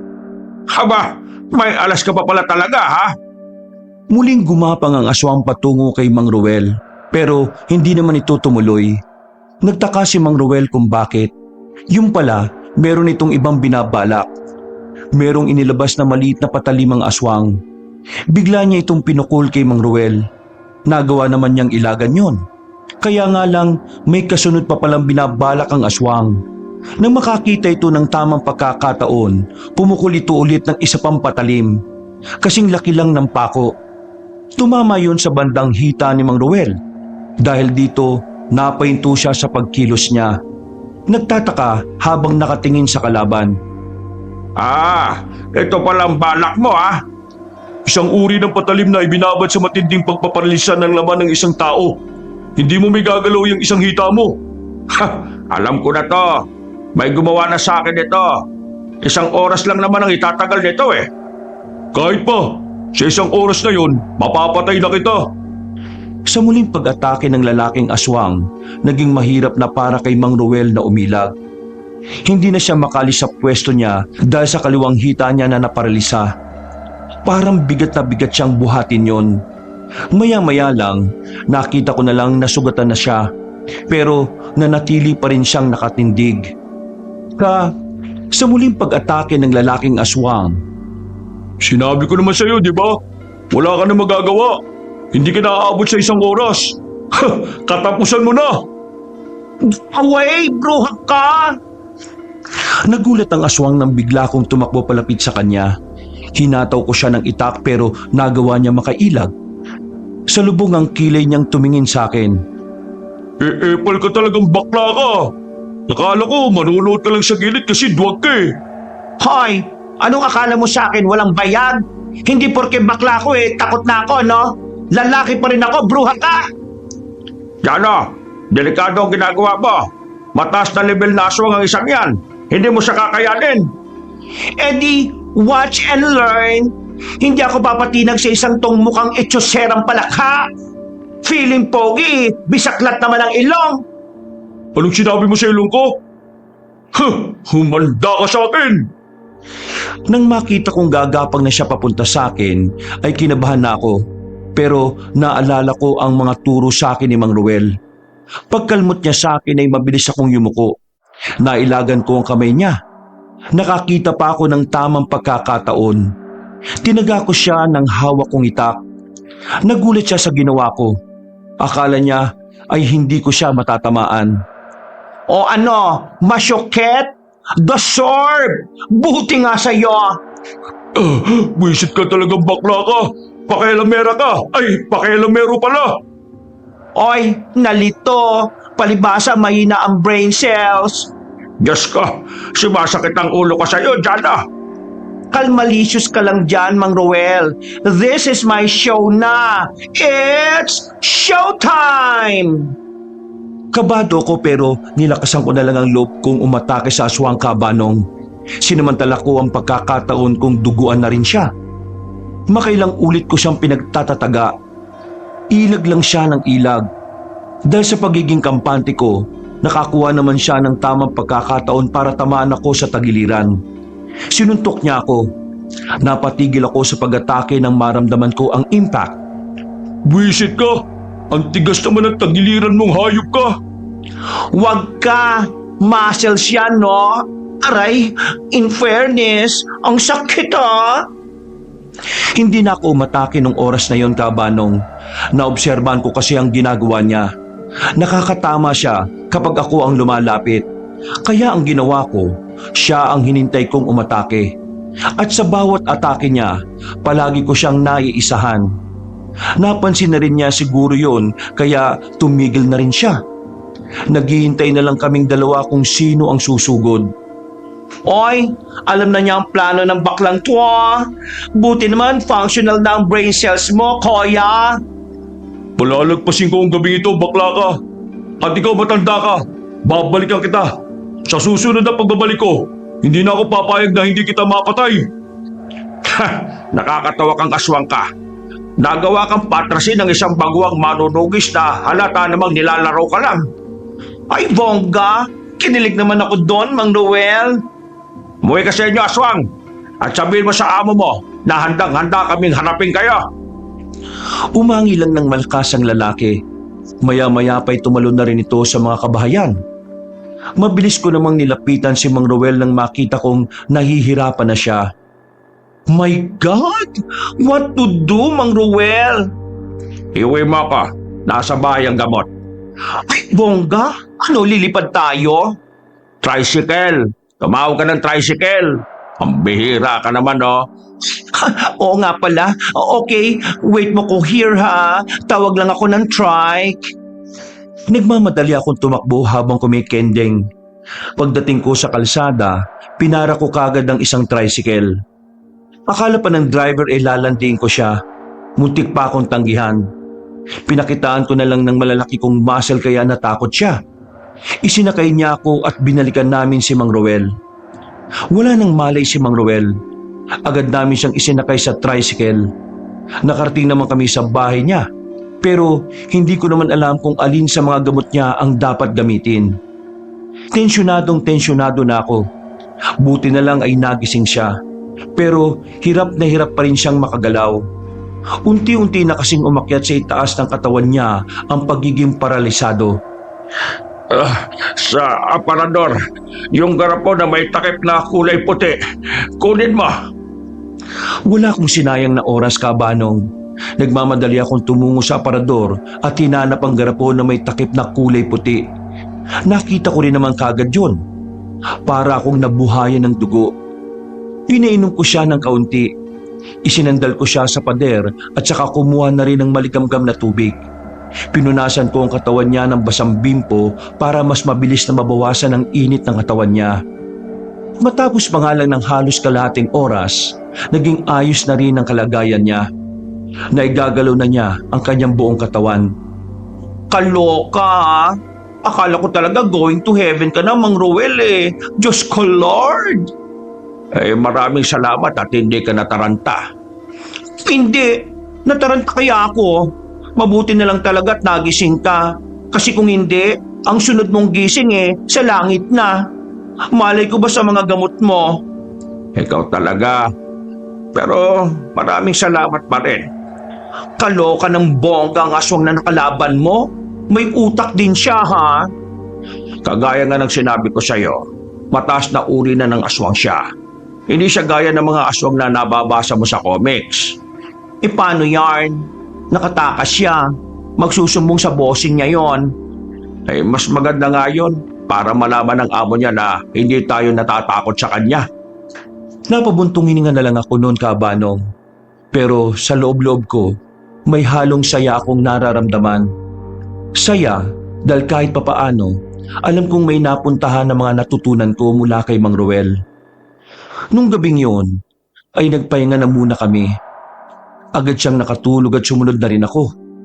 Kinaumagahan, maaga akong nagising para sana maganda ng almusal. Pero paglabas ko, nakita kong nakahanda na ang pagkain. Naku, so dapat na naghahanda ng pagkain natin kasi ikaw kagagaling mo lang sa sakit eh. Hindi ako sanay na pinaghahandaan ako. Isa pa, masaya ako kapag ginagawa ko ito. Ay siya nga pala, aalis ako mamaya ha. Meron lang akong kakausapin tungkol dun sa nangyari kagabi. Kaya ikaw, kung saan mo gusto pumunta pwede naman. Basta mag-iingat ka lang ha. Sa ginawa mo kagabi sa aswang na yon, malamang sa malamang isa ka na rin sa punteriya nila. Ay go! Puntiryahin nila. Kala nila takot ako sa kanila? No, no, no. Gusto ko yung tapang mo ha. Pero huwag ka maging kampante. O sige na, kumain ka na. Mabilis na lumipas sa mga oras.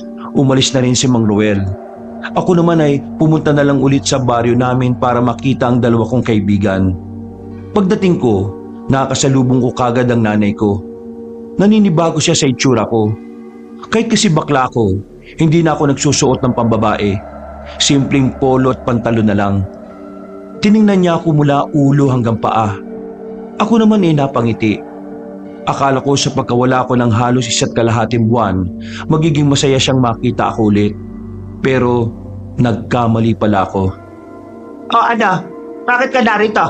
Para ipakita yung mga muscle mo? Diyos ko, kala ko bakla ka. Bakit may muscle ka na ngayon? Mudang naman. Lahat naman ng person sa mundong earth may muscle. Pilosof ka na ngayon? Just stating the fact. Bakit ka pa nandito? Huwag kayong mag-alala, Mudang.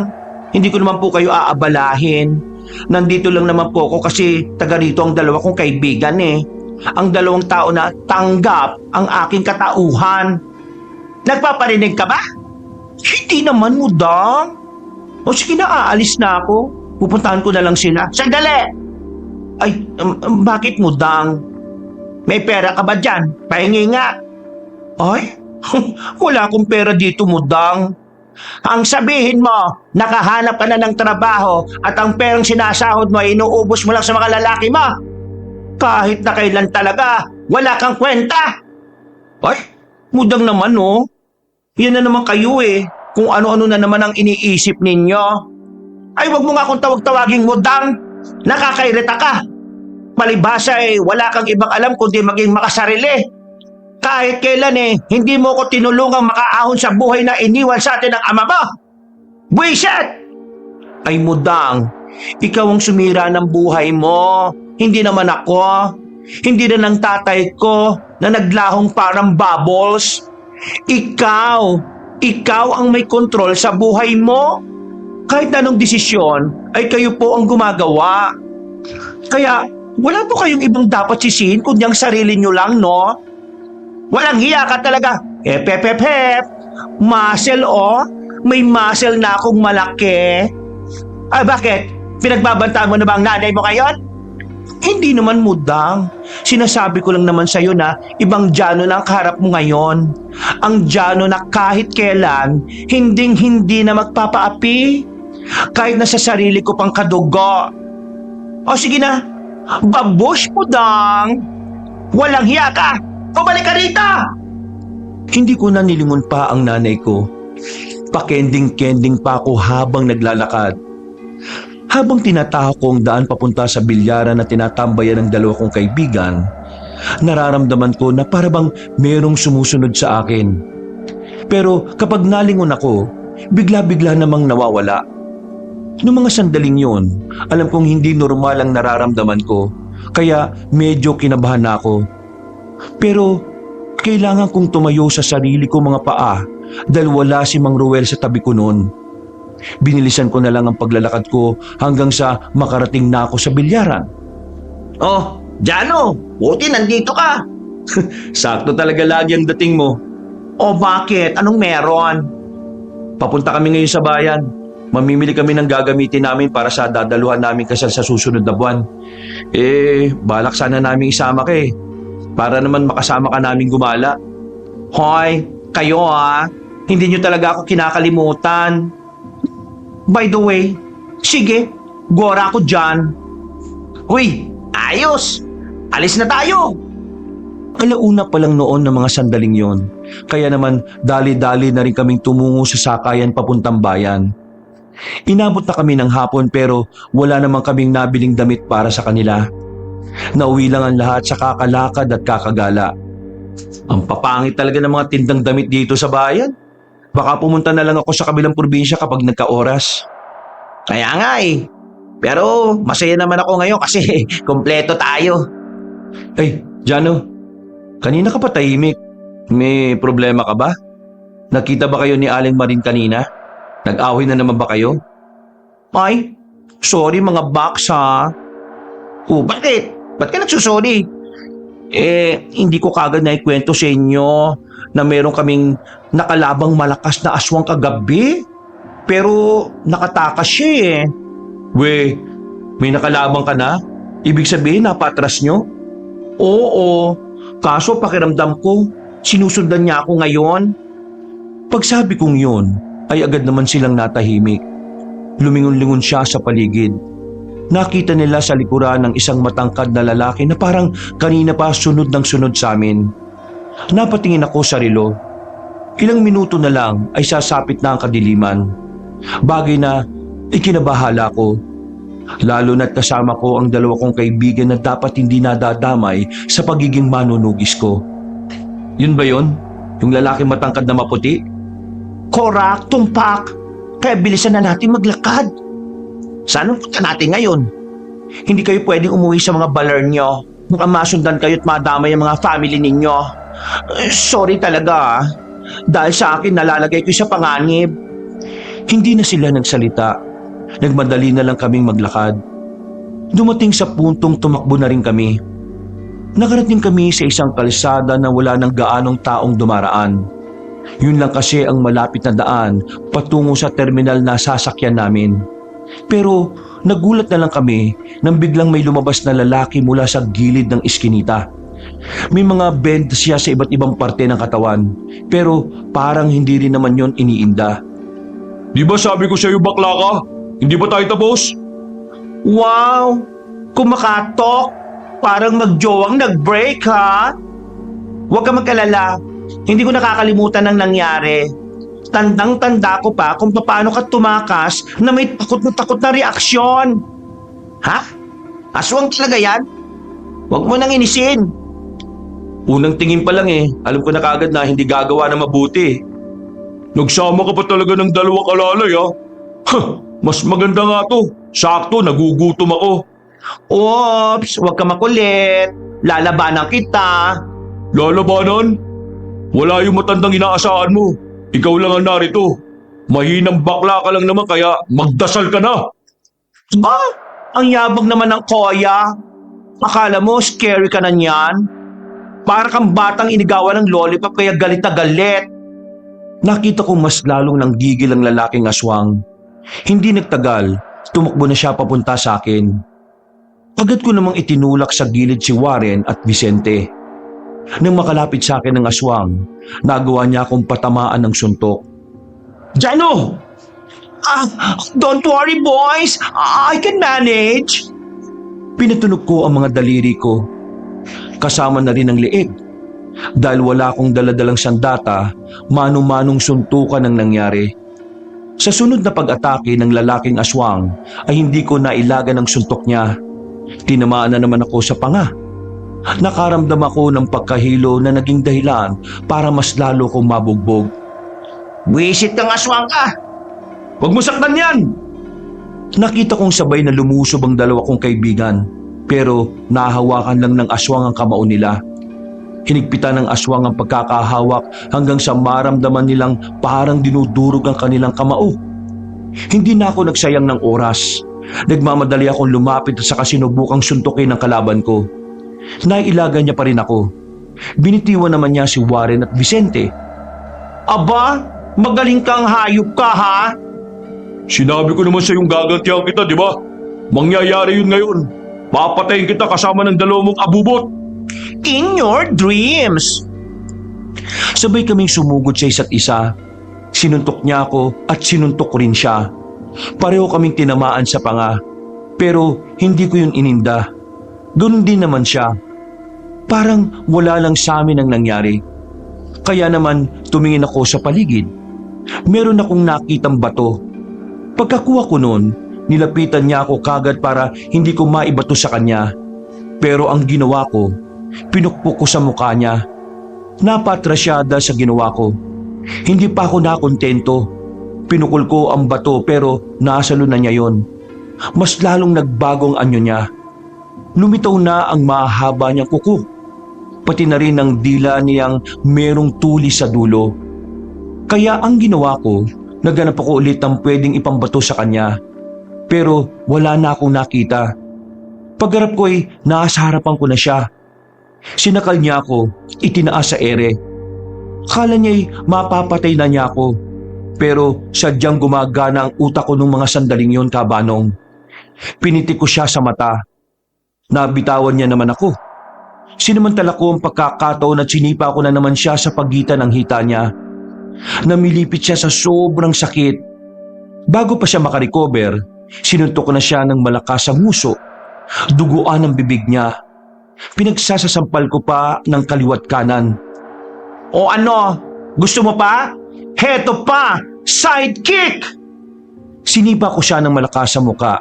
Nang mapatras siya, sinamantala na namin ang pagkakataon na tumakas. Kung tutuusin, kayang-kaya ko naman siyang labanan.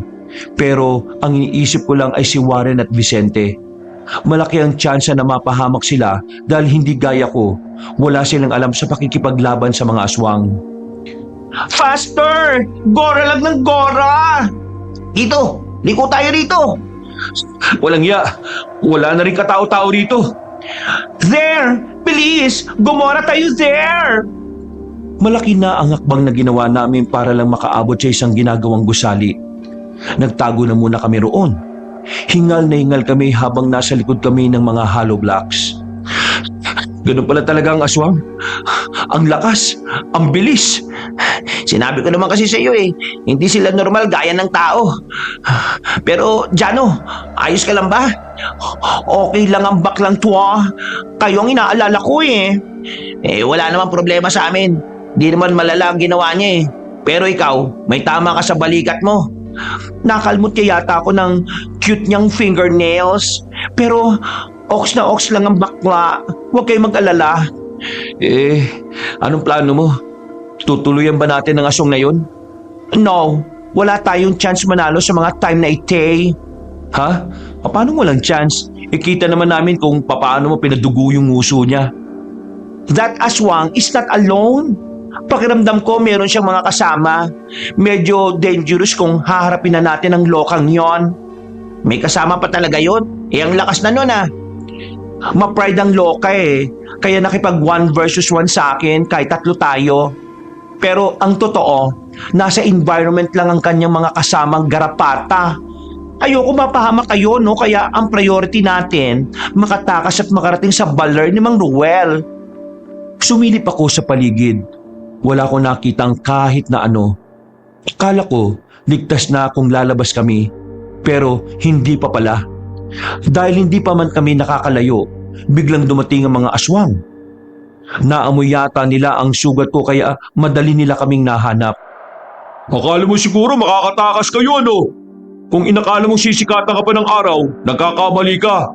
Dahil ngayon pa lang, Dami mong dakdak? Kung itetegi mo kami, gawin mo na, no? your wish is my command. Uy, gagi!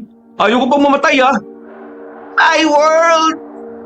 Dudumugin na sana nila kaming lahat nang biglang may dumating para i-rescue kami. May mga palusong pumukol patungo sa mga aswang. Kami naman ay napayuko na lamang. Nabuhayan kami ng dugo nang makita namin si Mang Ruel.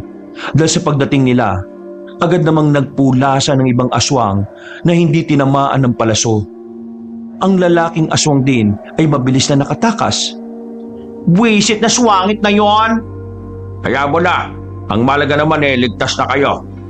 Maraming salamat, Mang Ruel. Buti na lang dumating ka.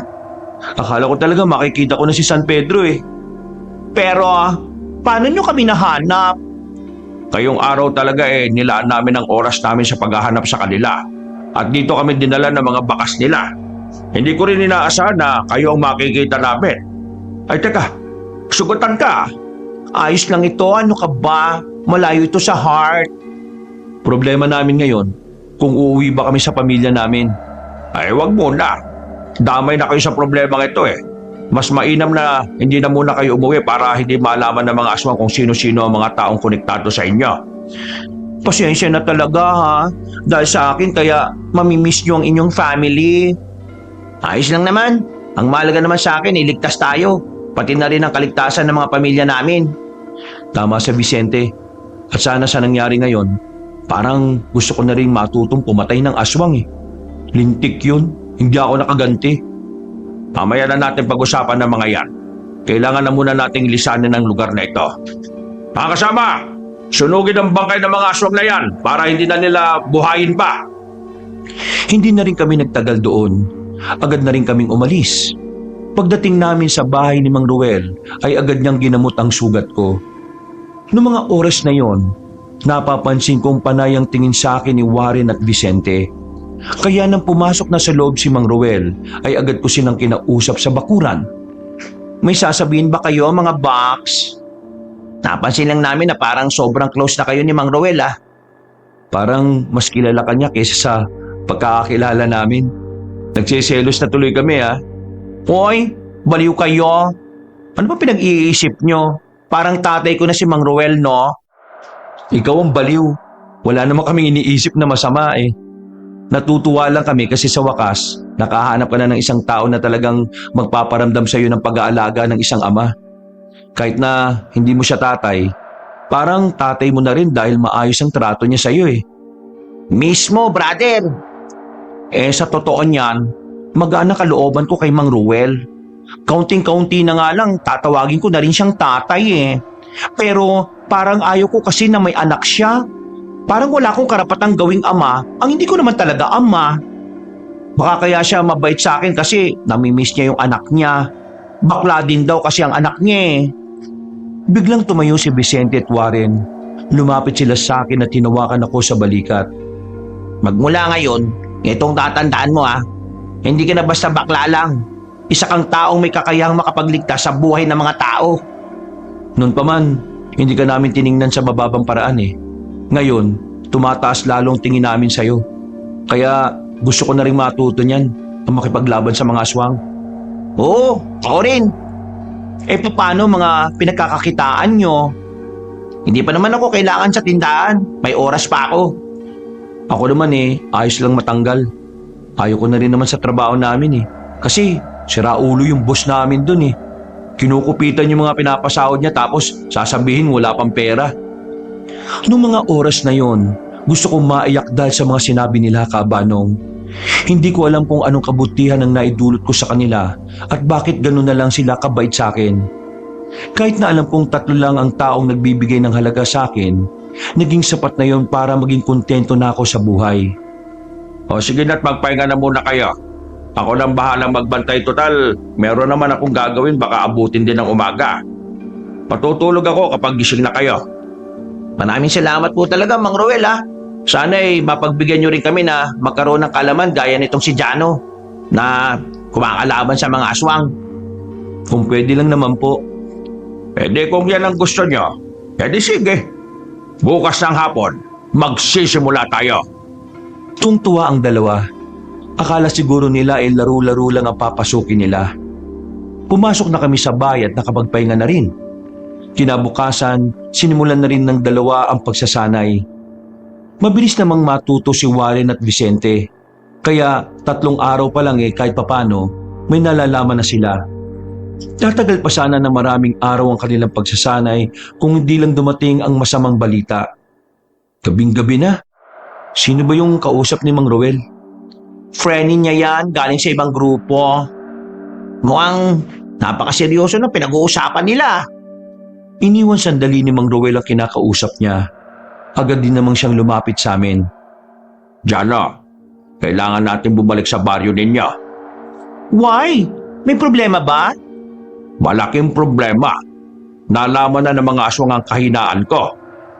Nagkatinginan kami magkakaibigan. Umarangkada naman ang kaba ko. Nagmamadali na kaming pumasok sa tricycle ng kaibigan niya na nasa tapat lang ng bahay. Mabilis ang naging biyahe namin, kaya nakarating na rin kami sa baryo. Dakong 11:11 na noon, kaya wala na rin ganong tao sa labas. Tanging mga tanod na lang na rumoronda ang nakikita sa daan. Mang Ruel, bakit nandito tayo? Bahay namin to ah. Kailangan ko makausap ang nanay mo. Tara! Wala akong ideya kung bakit naroon kami nung gabing yon, Kabanong. Magulo ang utak ko at kinakabahan. Pakiramdam ko noon ay may mga malalaman akong hindi ko inaasahan. Pagpasok namin ng bakunan, saktong lumabas ang nanay ko dala ang isang planggana. Napatigil siya at marahang inilapag ang planggana sa lapag. Ruel, Kailangan mong sumama ngayon, Marin. Nasa panganib ang buhay mo. Biglang lumapit si nanay sa kanya at sinampal ng malakas si Mang Ruel. Nagulat ako noon. Haharang sana ako pero pinigilan lang ako ni Mang Ruel. kapal naman ang mukha mong magpakita rito matapos mong mawala ng 2 dekada. Tapos sasabihin mo sumama ako sa'yo kasi nasa panganib ang buhay ko? Sira ulo ka talaga kahit na kailan, ano? Wala na tayong oras. Magpapaliwanag ako sa iyo kapag nadala na kita sa mas ligtas na lugar. Kunwari kapag may pakialam ka sa akin, matagal mo na kami pinabayaan ng anak mong baklang yan. Tapos ngayon babalik ka na parang kung sino kang nag-aalala. Ano yung sinasabi mong nasa panganib? Nagdodroga ka yata Teka. Ano ba nangyayari? Ano itong narinig ko na tatay kita, Mang Ruel? Tatanga-tanga ka lang talaga kahit na kailan bakla ka. Kasama mo na, hindi mo man lang naalaman? Totoo bang sinasabi niya? Oo. Totoo ang sinasabi ng nanay mo. Ipapaliwanag ko na lang ang lahat. Pero kailangan muna nating makalis dito. Darating ang mga aswang. Kukunin ng nanay mo para gamitin laban sa akin. Hanggang ngayon, aswang pa rin ang inaatubag mo. Wala ka na nga ibang ginawa kundi yan lang Wala ka talagang kwenta kahit na kailan. Makisama ka na nga lang muna. Saka na tayo mag-usap kapag... Tumigil ka! Ang laki ng atraso mo sa akin, ha? Inanakan mo ako tapos bigla kang nawala na parang bula. Bus ngayon alam mo kung sino kang nagmamalasakit? Sana, hindi ka na lang bumalik. Hindi totoong wala akong pakialam sa inyo ni Jano. Umalis ako para protektahan kayo. Mudang, sumama ka na muna. Kailangan na nating umalis. Kapag dumating ang mga aswang, mamamatay ka. Manahimik ang bakla ka. Kahit na kailan, hindi kita itinuring na anak. Dahil nabuo ka lang naman dahil sa init ng katawan namin. Hindi na ako nakapagsalita noon, Kabanong. Parang tinusok ang puso ko sa sobrang sakit ng sinabi niya. Dahil wala talagang balak na sumama sa amin si nanay, sumenyas na si tatay sa kasama niya. Lumapit yon at saka tinakpan ng panyo ang bibig at ilong ng nanay ko. Maya-maya pa'y agad na rin itong nawalan ng malay. Binuot nila si nanay at inilagay sa tricycle. Pinagkasya na lang namin ang mga sarili namin doon at agad na rin umalis. Nakabalik kami sa bahay ni tatay at mahimbing ang tulog ni nanay. Habang nagmumuni-muni ako sa bakuran, nilapitan niya ako para kausapin. Mamayang umaga, darating ang iba kong kasama para bantayan ang nanay mo rito. Hindi siya pwedeng umalis. Mapapahamak siya. Una pa lang, alam mo ng anak mo ako? Bago mo malaman sa sarili mo na ganyan ka, alam ko na kung sino ang anak ko. Yung baklang anak na sinasabi mo, ako rin ba yon? Oo, ikaw lang yon. Bakit? Bakit hindi mo agad sinabi sa akin? Bakit kami iniwan nun? Bakit kahit kilala mo na ako? Bakit hindi mo ako kinausap? Bakit hindi mo ako sinalba sa maling trato sa akin ni Mudang? My God! Grabing kapalaran ni Tay, ha? Huminga ng malalim si Mang Ruel. Umihip naman ng malamig ang hangin. Magkaibigan lang kami ng nanay mo. Hindi kami kailanman naging magkasintahan o naging mag-asawa. May nangyari sa amin nung pareho kaming lasing. At dahil doon nabuo ka. Ibig sabihin, nabuo talaga ako dahil sa pagkakamali? Hindi. Hindi yung pagkakamali. Pareho namin ginusto yon. At nung gabing pinagsaluhan namin ang mainit na gabi, para sa akin hindi yung pagkakamali. Isa yung desisyon na nabuo dahil pareho namin pinagkakatiwalaan ang isa't isa. Nabuntis ko ang mama mo. Nabahala ko kasi alam kong malalagay din sa panganib ang buhay niya. Pati na rin ang buhay mo. Kaya nagpaalam ako sa kanya. Sinabi ko maghahanap lang ako ng trabaho sa Maynila. Pero hindi na ako nagpakita. Hindi dahil ayaw kong panagutan ang dinadala niyang bata, kundi dahil gusto ko kayong protektahan. Nung panahon kasi na yon, ako ang nagmana ng tungkulin ng ama ko bilang manunugis. Kung magiging magkasama kami ng nanay mo, magpapahama kayo, lalo na't mainit na ako sa mga aswang noon pa man. Pero hindi ibig sabihin nun na kinalimutan ko kayo. Palagi ako nakabantay. Nasusubaybayan ko ang paglaki mo. Palagi kitang binabantayan mula sa malayo. Pero ang sabi ni Modang, kahit kailan wala kang naitulong sa kanya, lalo na sa pinansyal. Nagsinungaling ang nanay mo. Palagi ako nagpapadala ng pera sa kanya nung bata ka pa. Pero ang ginagawa niya, pinangsusugal lang niya. Kaya ang ginawa ko, nag-aabot ako ng pera sa kapatid niya. Kung napapansin mo tuwing hirap ng pera ang nanay mo sa kapatid niya hindi na siya sinisingil. Kasi sa akin yung galing. Ibang ugali ng nanay mo noon pa man. May pagkamasama talaga ang ugali niya. Hindi ko nga alam kung paano ko naging kaibigan yun Kahit kailan talaga si Modang. Ay, ako Diyos ko naman. Kahit nga ngayong malaki ka na, nagpapadala pa rin ako ng pera sa tiyahin mo. Buti pa yung tiyahin mo, mabait. Hindi siya sumisira sa usapan namin. Pero ngayon, bakit mo hinayaang magtagpuan ng das natin?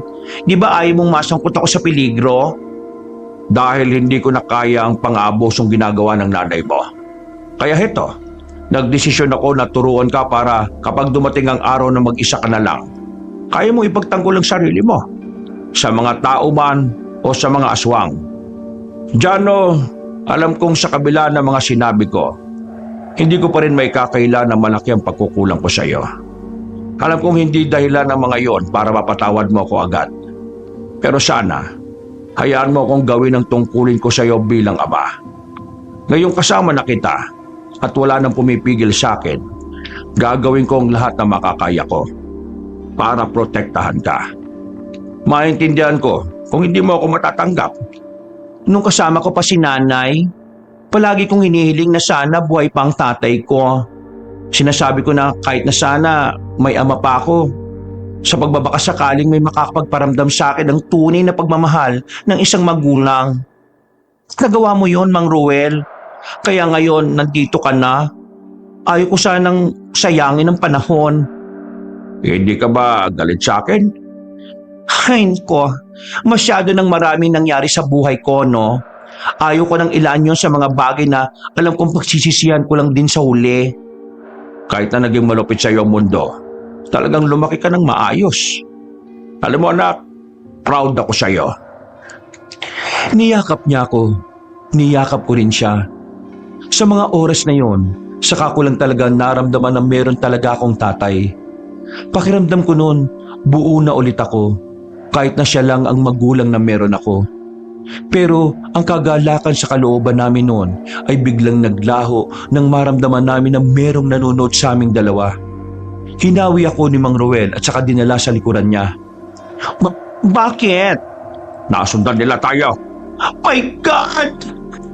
Kinabahan ako ng malala noon, Kabanong, dahil nasa loob ng bahay si nanay. Hindi nagtagal, lumabas na sa paligid ang mga nilalang. Marami sila. Habang kami naman ay lilima lang. Naroon din ang lalaking aswang na nakalaban ko.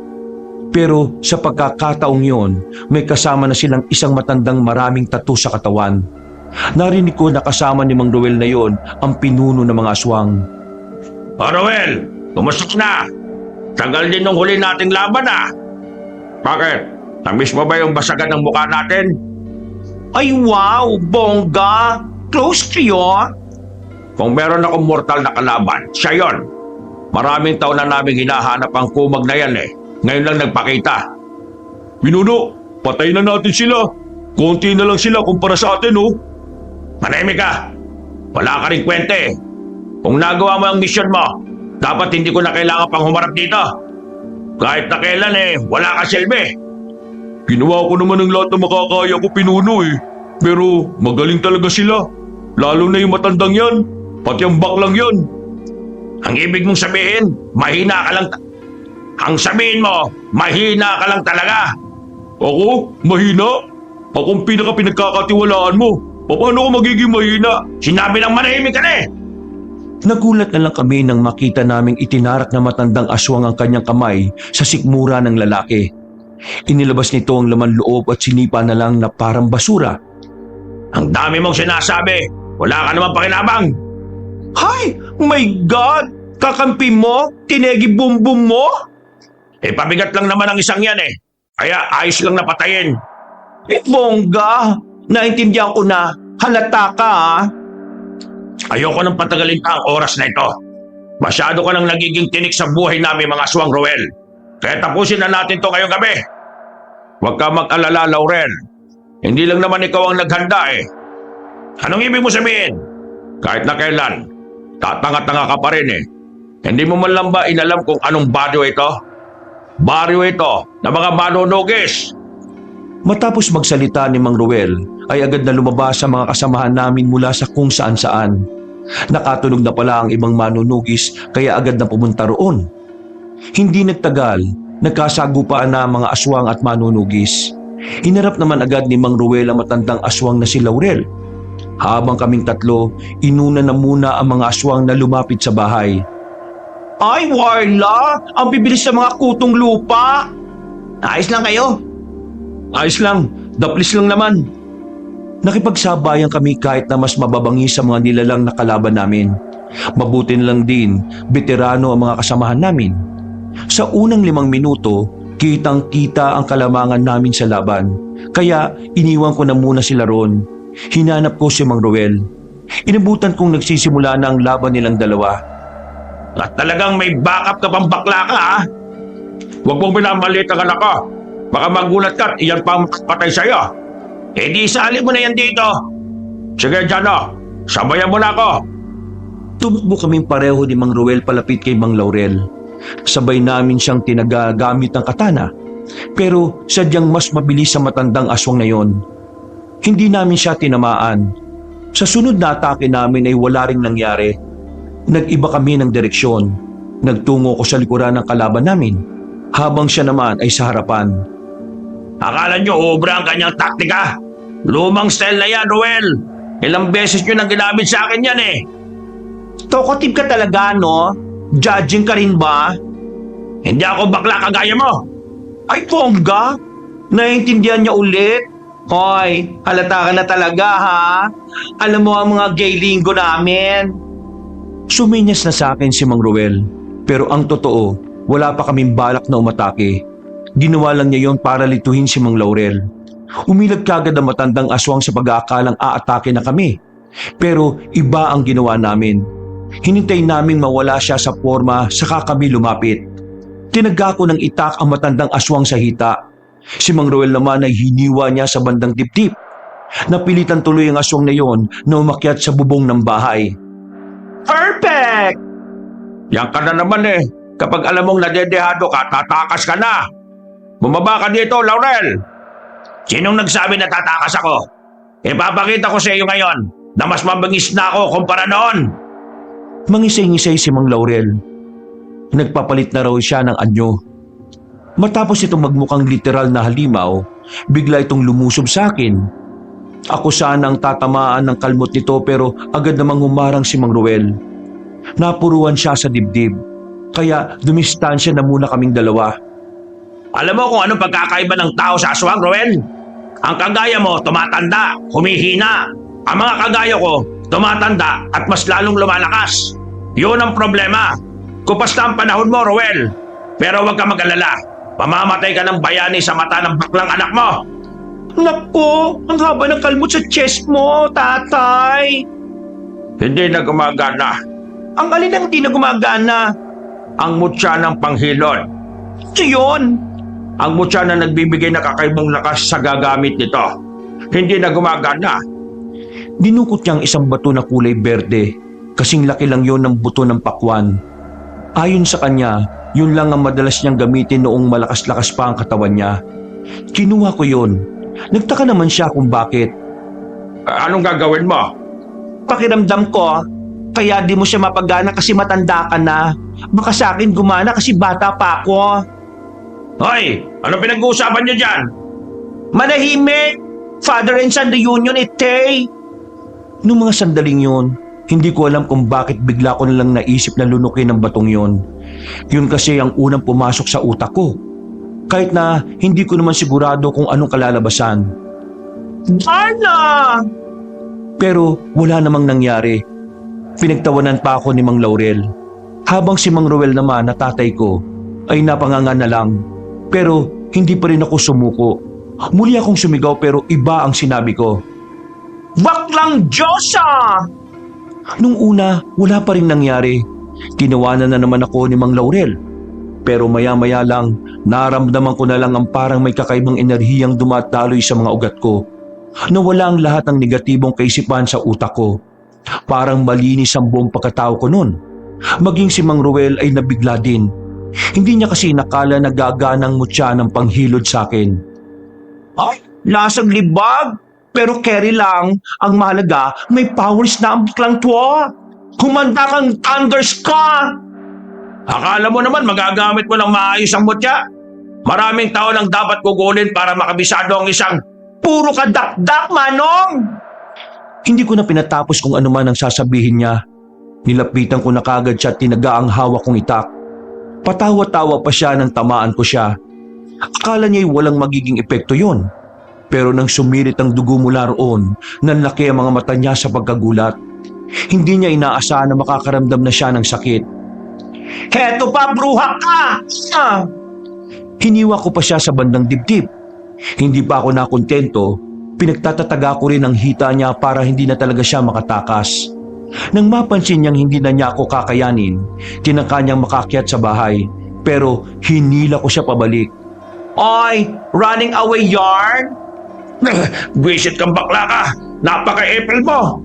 Pagbabayaran mo ang ginawa mo sa thunders na yon. Deadpool ka sa akin! Inamba ko ang itak, bumwelo ako ng malayo. Tumakbo ako ng mabilis papunta sa kanya. Dahil sa kakaibang lakas at bilis na dinudulot ng mutya, hindi na niya ako nagawa pang pigilan. Naitara ko ang itak sa kanya. Binaon ko pa yun ng gusto para tumagos sa likuran niya. Ito ang bading na magbibigay sa iyo ng ending! Hinugot ko ang itak. Hinataw ko pa siya ng malakas sa liig para siguradong patay na siya. Pagbulagta niya ay mabilis siyang nalagutan ng hininga. Pinuntahan ko kagad si Mang Roel at saka dinala sa mga manggagamot naming kasama. Naagapan naman ang malalim na sugat niya. Nalagyan ng paunang lunas at maayos na nalinis. Natalo namin ng mga aswang. Walang natira sa kanila kahit na isa. At sa amin naman ay wala ring nasawi. Pero marami ang sugatan. Kinaumagahan, nagising ang nanay ko. Dakdak siya ng dakdak. Inaaway niya ng inaaway si Mang Roel. Pero pinabayaan na lang namin siyang makaalis. Total, wala na rin naman ang mga aswang. Umuwi siyang walang alam sa mga nangyari nung gabi. Habang buhay niyang iniisip na nabubuang si Mang Roel dahil sa mga aswang. Isang linggo nakalipas. Hindi pa rin ako makapaniwala na ikaw yung magmamay-ari ng mutya. Talagang may pinagmanahan ka sa akin dahil hindi nahirapan ng mutya na bumagay sa katawan mo. Ngayon tapos na ang problema natin sa mga aswang. Pwede na ba kitang tawaging tatay? Abay, oo naman. Bakit naman hindi? Ang sarap ding matawag ng tatay ng isang anak na matagal nang hindi nakasama. Tay, maraming salamat kasi sa'yo ako nagmana at hindi kay nanay. At salamat kasi ikaw naging kamukha ko at hindi siya. Eh di sana, swangit din ako. Oy, loko ka talaga. Pero paano ang nanay mo ngayon? Hindi na siya magbabago kahit na anong gawin natin. Ang mahalaga naman sa akin ngayon ay ikaw at ako. May anak ka na, may ama na rin ako. Niyakap ko na lang ng maigpit si tatay noon, Kabanong. Napawi ang pangungulila ko sa isang ama noon. At lahat ng pagmamahal na di naiparamdam sa akin ni nanay, siya ang nagbigay sa akin. Nagpatuloy ang buhay ko noon bilang isang bagong manunugis. Ako na ang nagmamay-ari ng mutya ng panghilod. Ang dalawa ko namang kaibigan, balik na rin sa normal na buhay nila. Pero palagi ko pa rin naman silang nakakasama sa mga mahalagang parte ng buhay ko. Kabanong, sadyang mapaglaro talaga ang tadhana kung iisipin. Minsan, yung taong matagal mo nang hinahanap ay nasa tabi mo lang pala. Napagtanto ko na kaya pala binigay sa akin ang masalimuot na buhay nung una ay dahil kasunod nun ay ang walang humpay na ginhawa.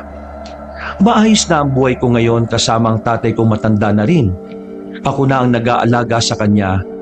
At kahit na dumating man ang araw na mamaalam na siya, masaya akong pakakawalan siya dahil kahit na papaano, naranasan kong magkaroon ng isang ama. Wakas!